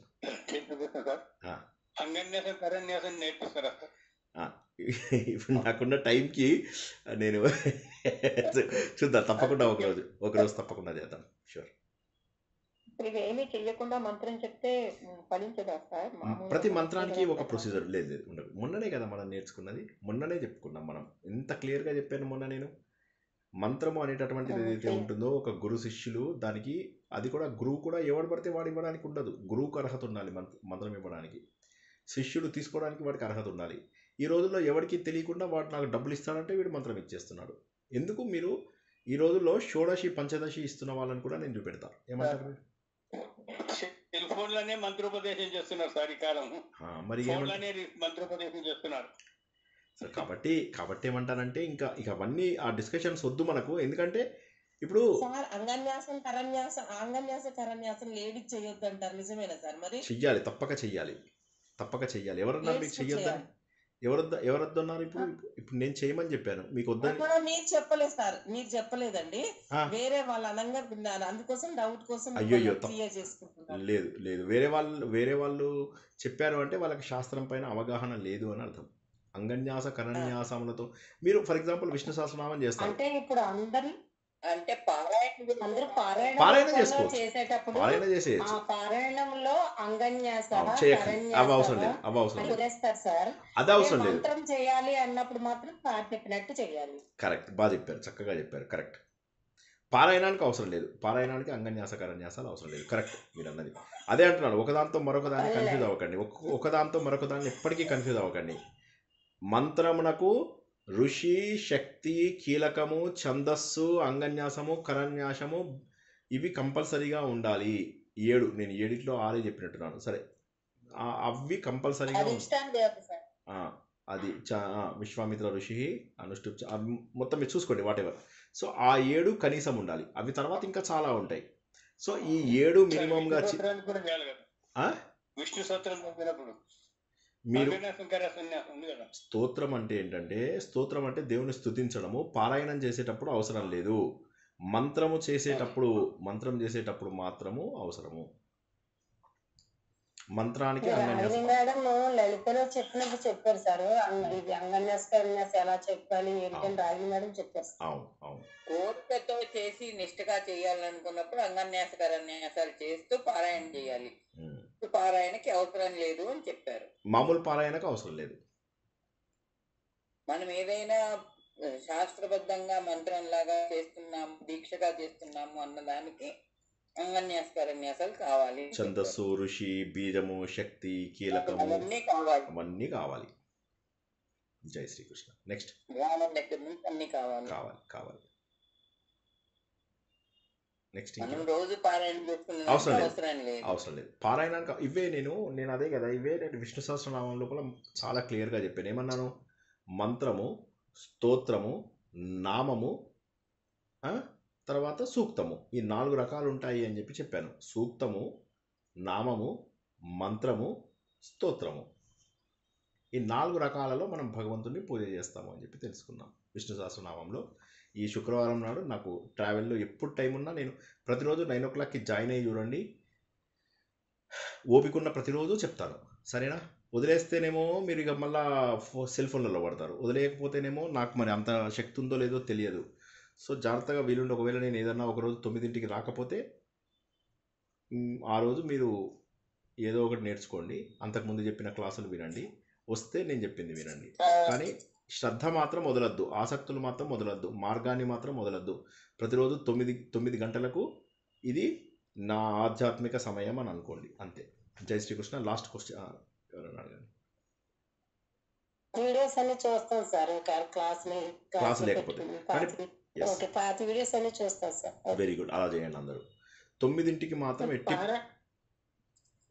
పారాయణ ఏమో జ్ఞాన మార్గంలోని దాని మీనింగ్ తెలుసుకుంటూ మీనింగ్ కాంటెంప్లేట్ చేసి మనం అంటే జ్ఞాన సంపాదన గురించి పారాయణ చేస్తాం. అదే అంగన్యాసం కరన్యాసం అంటే ఒక కోరికతో చేస్తాం, ఏదైనా మేనిఫెస్టేషన్. కోరిక అవసరం లేదు, మంత్రము చదవడానికి కోరిక అవసరం లేదు, కానీ మంత్రము చేయడానికి పద్ధతి ఉంటుంది. మంత్రం అంటే ఏంటి? గాయత్రి మంత్రము, ఓం నమ శివాయ అనేటటువంటి మంత్రము, ఓం నమో నారాయణాయ అనేటటువంటి మంత్రము, ఐం హ్రీం శ్రీం శ్రీమాత్ర అనేటటువంటి మంత్రము, ఇవన్నిటిని కూడా మంత్రములు అంటారు. మంత్రములు అంటే మననము చేయడము వల్లే బీజాక్షరాలు ఉండాలి, ప్లస్ ఇలా రిపిటేషన్స్ రావాలి. ఆ రిపిటేషన్స్ అయినటువంటివి ఏవైతే ఉంటాయో ఆ రిపిటేషన్స్ మనం ఏం చేస్తాము, మన శరీరాన్ని శుభ్రపరచుకొని భూత శుద్ధి చేసి ఇప్పుడు విష్ణు సహస్రనామం, లలితా సహస్రనామం ఉంది. అది విష్ణు సహస్రనామం రోజు నాడు అడుగుదామా? అది విష్ణు సహస్రనామం తెలుసుకుంటా. ఋగ్వేదం అన్నిటికంటే పురాణమే. అవునండి, ఋగ్వేదము మొట్టమొదటి వేదము. ఇప్పుడు టైం గ్యాప్ ఏమన్నా ఐడియా వస్తుంది? దేనికి టైం గ్యాప్ అంటే ఇప్పుడు చెప్పలేం. ఎప్పుడు వచ్చాయి అంటే దేవుడు ఎప్పుడు వచ్చాడో వేదాలు అప్పుడు వచ్చాయి కదా. వేదాలు ఎప్పుడు వచ్చాయి అంటే దేవుడు వచ్చినప్పుడు వచ్చాయి. దేవుడు ఎప్పుడు వచ్చాడు అనాది, బస్. అది చెప్పడం కష్టం. అందుకే నిన్న మనము నారాయణీయం తెలుసుకున్నప్పుడు, అంతకుముందు భాగవతం తెలుసుకున్నప్పుడు ఏమనుకున్నాము, ఈ సృష్టి ఎప్పుడు జరిగింది అనేదానికి ఎక్కడా ప్రూఫ్ లేదు. నిన్న ఒకరు అడిగారు, సార్ దేవుడు పుట్టించి రాక్షసుల్ని ఎందుకు పుట్టించాడు సార్ అని. ఎందుకంటే వాళ్ళ పూర్వజన్మ ఉంది అని. అంటే కాబట్టి దేవుడు ఏం చేస్తున్నాడు, పూర్వజన్మలలో వాళ్ళు ఎక్కడైతే ఆగిపోయారో అక్కడ బుక్ మార్క్ పెట్టి మళ్ళీ కొత్త జన్మలో వాళ్ళని తీసుకొస్తున్నాడు, అక్కడి నుంచి ప్రారంభించేలాగా చేస్తున్నాడు. అంటే ఈ ప్రారంధాలతోటే కొనసాగుతుంది. ప్రారంధాలు లేకుండా మొట్టమొదటిసారిగా ఏమైంది అంటే నో ఐడియా. అంటే భగవంతుడు ఎప్పుడు వచ్చాడు, నో ఐడియా. భగవంతుడితో పాటు వచ్చిన వేదాలు ఎప్పుడు వచ్చాయి, నో ఐడియా. కాకపోతే వేదాలు మనకు తెలియడం ఎప్పుడు తెలిసింది అంటే వేదాలు ఎప్పటి నుంచో తెలిసాయి. ఎందుకంటే శ్రీకృష్ణుడి సమయం నుంచే తెలిసింది. రాముడి సమయంలోనే తెలిసింది. రాముడు అన్ని వేదాలు తెలుసుకున్నాడు అని చెప్పి తెలుసుకున్నాం మనం. అలాగా అప్పటి నుంచే తెలిసాయి మనకు వేదాలు. ఎప్పటి నుంచో మనకు తెలిసినప్పుడు మనకు ఉన్నటువంటి ఓల్డెస్ట్ నాలెడ్జ్ రామాయణం అనుకుందాం. అప్పటికే వేదాలు ఉన్నాయి. మధ్యాకాలంలో వేదాలు ఎత్తుకుపోయినప్పుడు కూడా ఎస్ అది అవును, అప్పటికే ఉన్నాయి. వేద నాలెడ్జ్ మనుషులు నేర్చుకోవడం ఎప్పటి నుంచి ప్రారంభమైంది మనకు రాముడిది మనం బాగా గుర్తుంచుకోవచ్చు. అలాగే వేదాలు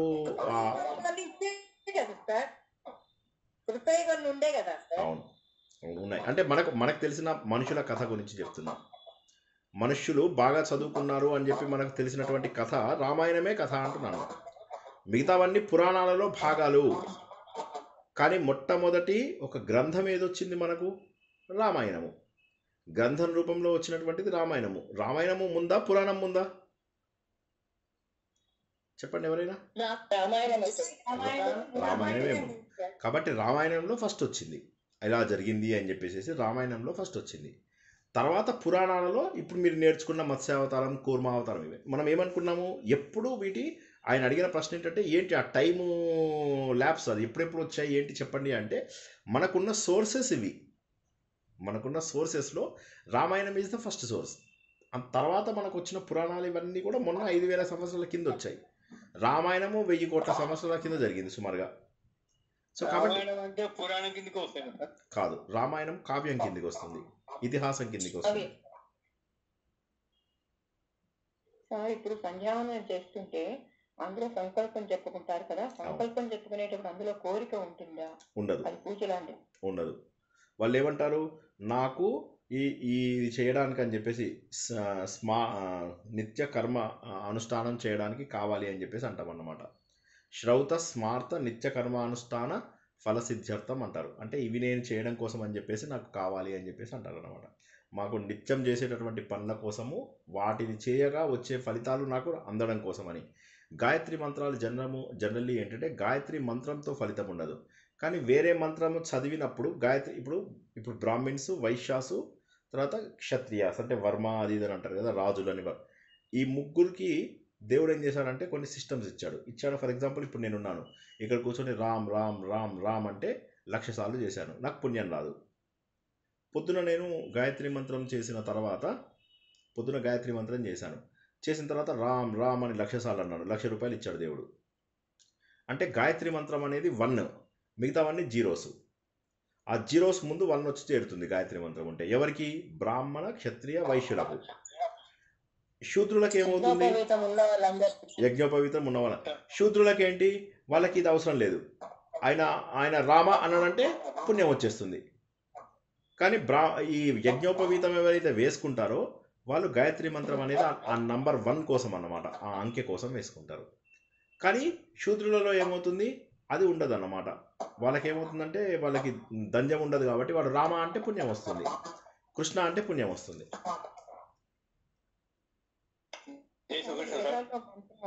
వేదాల్లో మంత్రాలు భగవంతుని గురించి మటుకే చెప్తున్నాయా? ఏదైనా వైద్య శాస్త్రంగా అంటే ఉన్నాయి, చాలా ఉన్నాయి. తెలుసుకుందాం.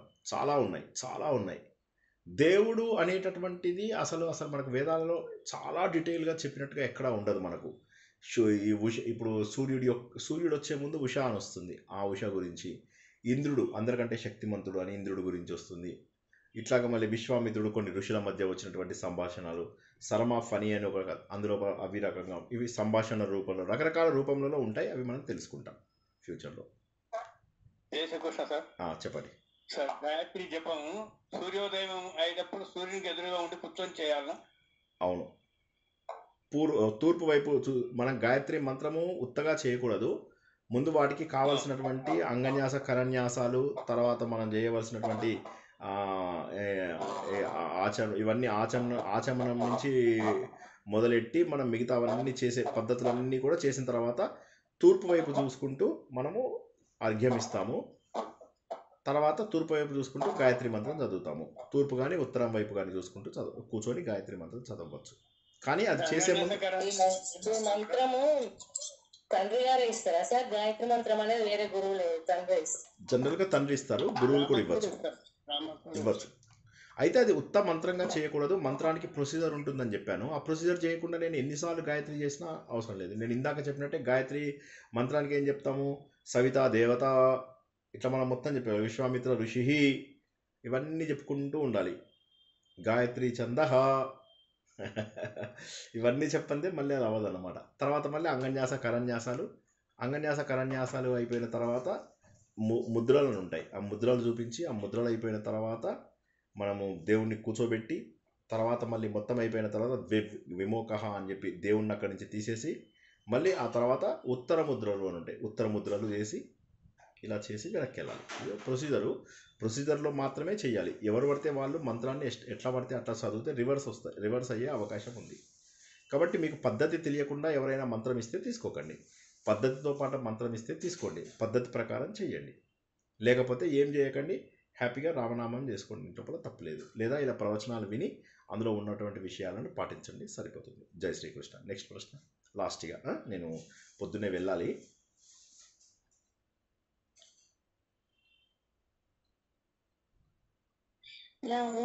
ఓం నమ శివాయని మామూలుగా ఉచ్చరించకూడదా? అలాగా మీరు శివాయ నమః అనండి. మీరు ఉచ్చరించుకోవడం అంటే మామూలుగా ఓం నమ శివాయ అనొచ్చు. మంత్ర రూపంలో చేయాలి అంటే మొత్తం ప్రొసీజర్తో చేయాలి. మంత్ర రూపంతో చేయను, కానీ నాకు రిపిటేషన్స్ చేయాలని ఉంది, కూర్చొని జపంలాగా చేసుకోవాలంటే జపంలాగా చేసుకోవచ్చు. అది ఎలా చేయాలి? ఓం నమ శివాయ అనకుండా శివాయ నమః శివాయ నమః శివాయ నమః శివాయ నమః శివాయ నమః అనొచ్చు. మీరు మంత్రం రూపంలో చేయాలి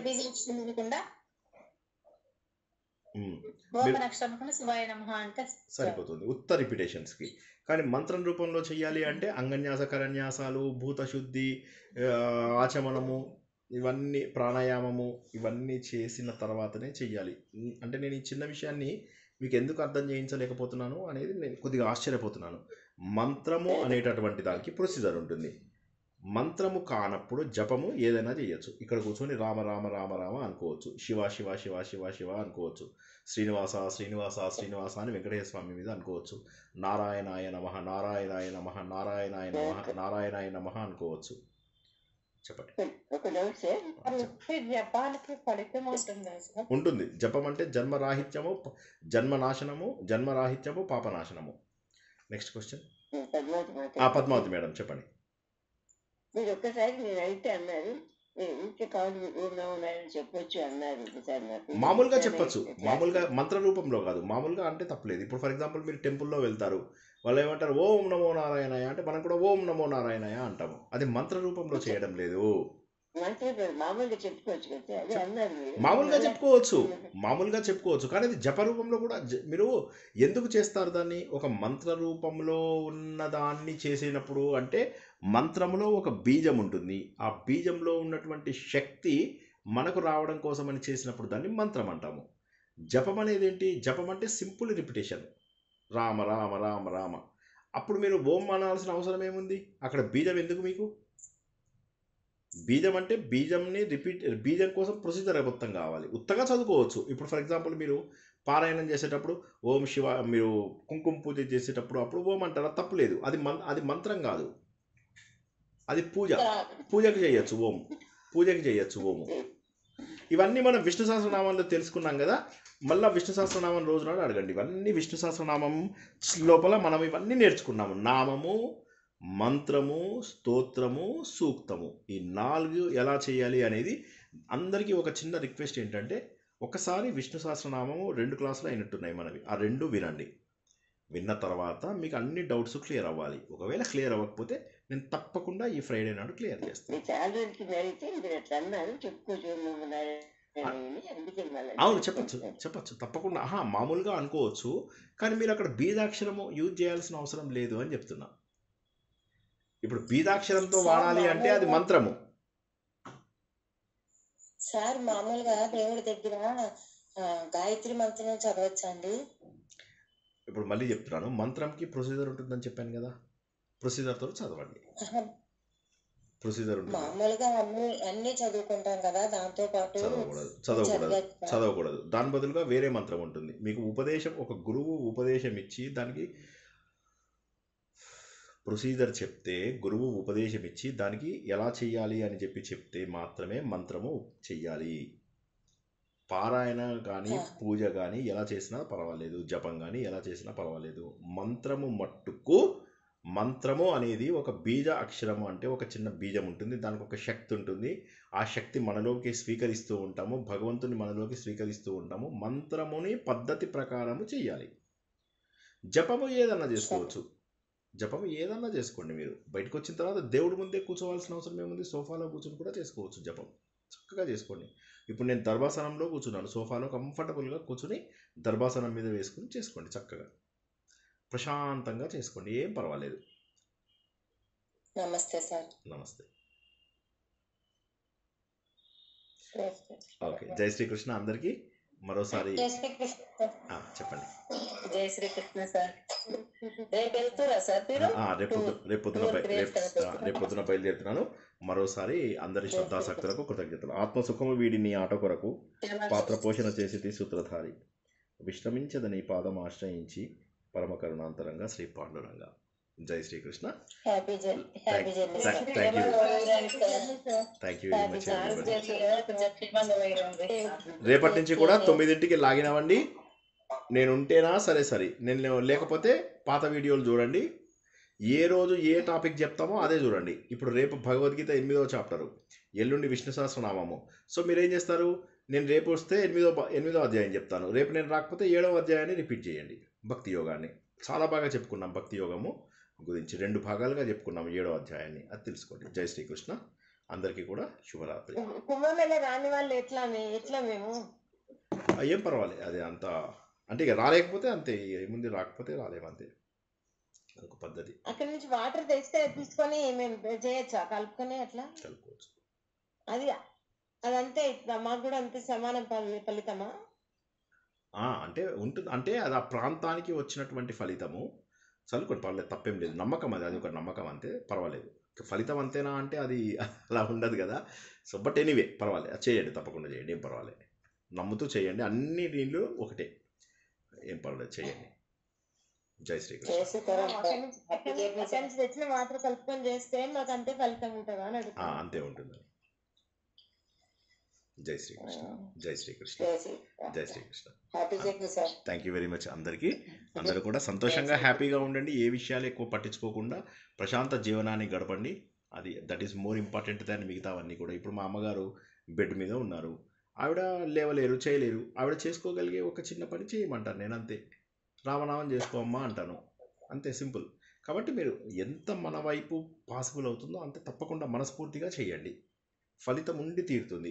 ప్రతి చిన్న పనికి కూడా ఫలితం వస్తుంది, ప్రతి చెడ్డ పనికి కూడా ఫలితం వస్తుంది. మంచికి మంచి, చెడుకు చెడు, ఇదే ప్రకృతి యొక్క నియమం. కాబట్టి ఏ పని చేసినా మీకు ఫలితం ఉంటుంది. ఆ ఫలితం మనకు ఫేవరబుల్గా ఉండేలాగా చేసుకోవడమే, అంతే. కొంతమంది మనం కట్టెలు కొట్టాల్సిన టైం వచ్చినప్పుడు కట్టెలు కొట్టాలి, రాళ్ళు కొట్టాల్సిన టైం వచ్చినప్పుడు రాళ్ళు కొట్టాలి, సోఫాలో కూర్చోవలసిన టైం వచ్చినప్పుడు సోఫాలో కూర్చోవాలి, చెయ్యాలా, అంతే. ఓకే, జై శ్రీకృష్ణ. అందరూ సంతోషంగా హ్యాపీగా ఉండండి. జై శ్రీకృష్ణ. గుడ్ నైట్ అందరికీ, శుభరాత్రి.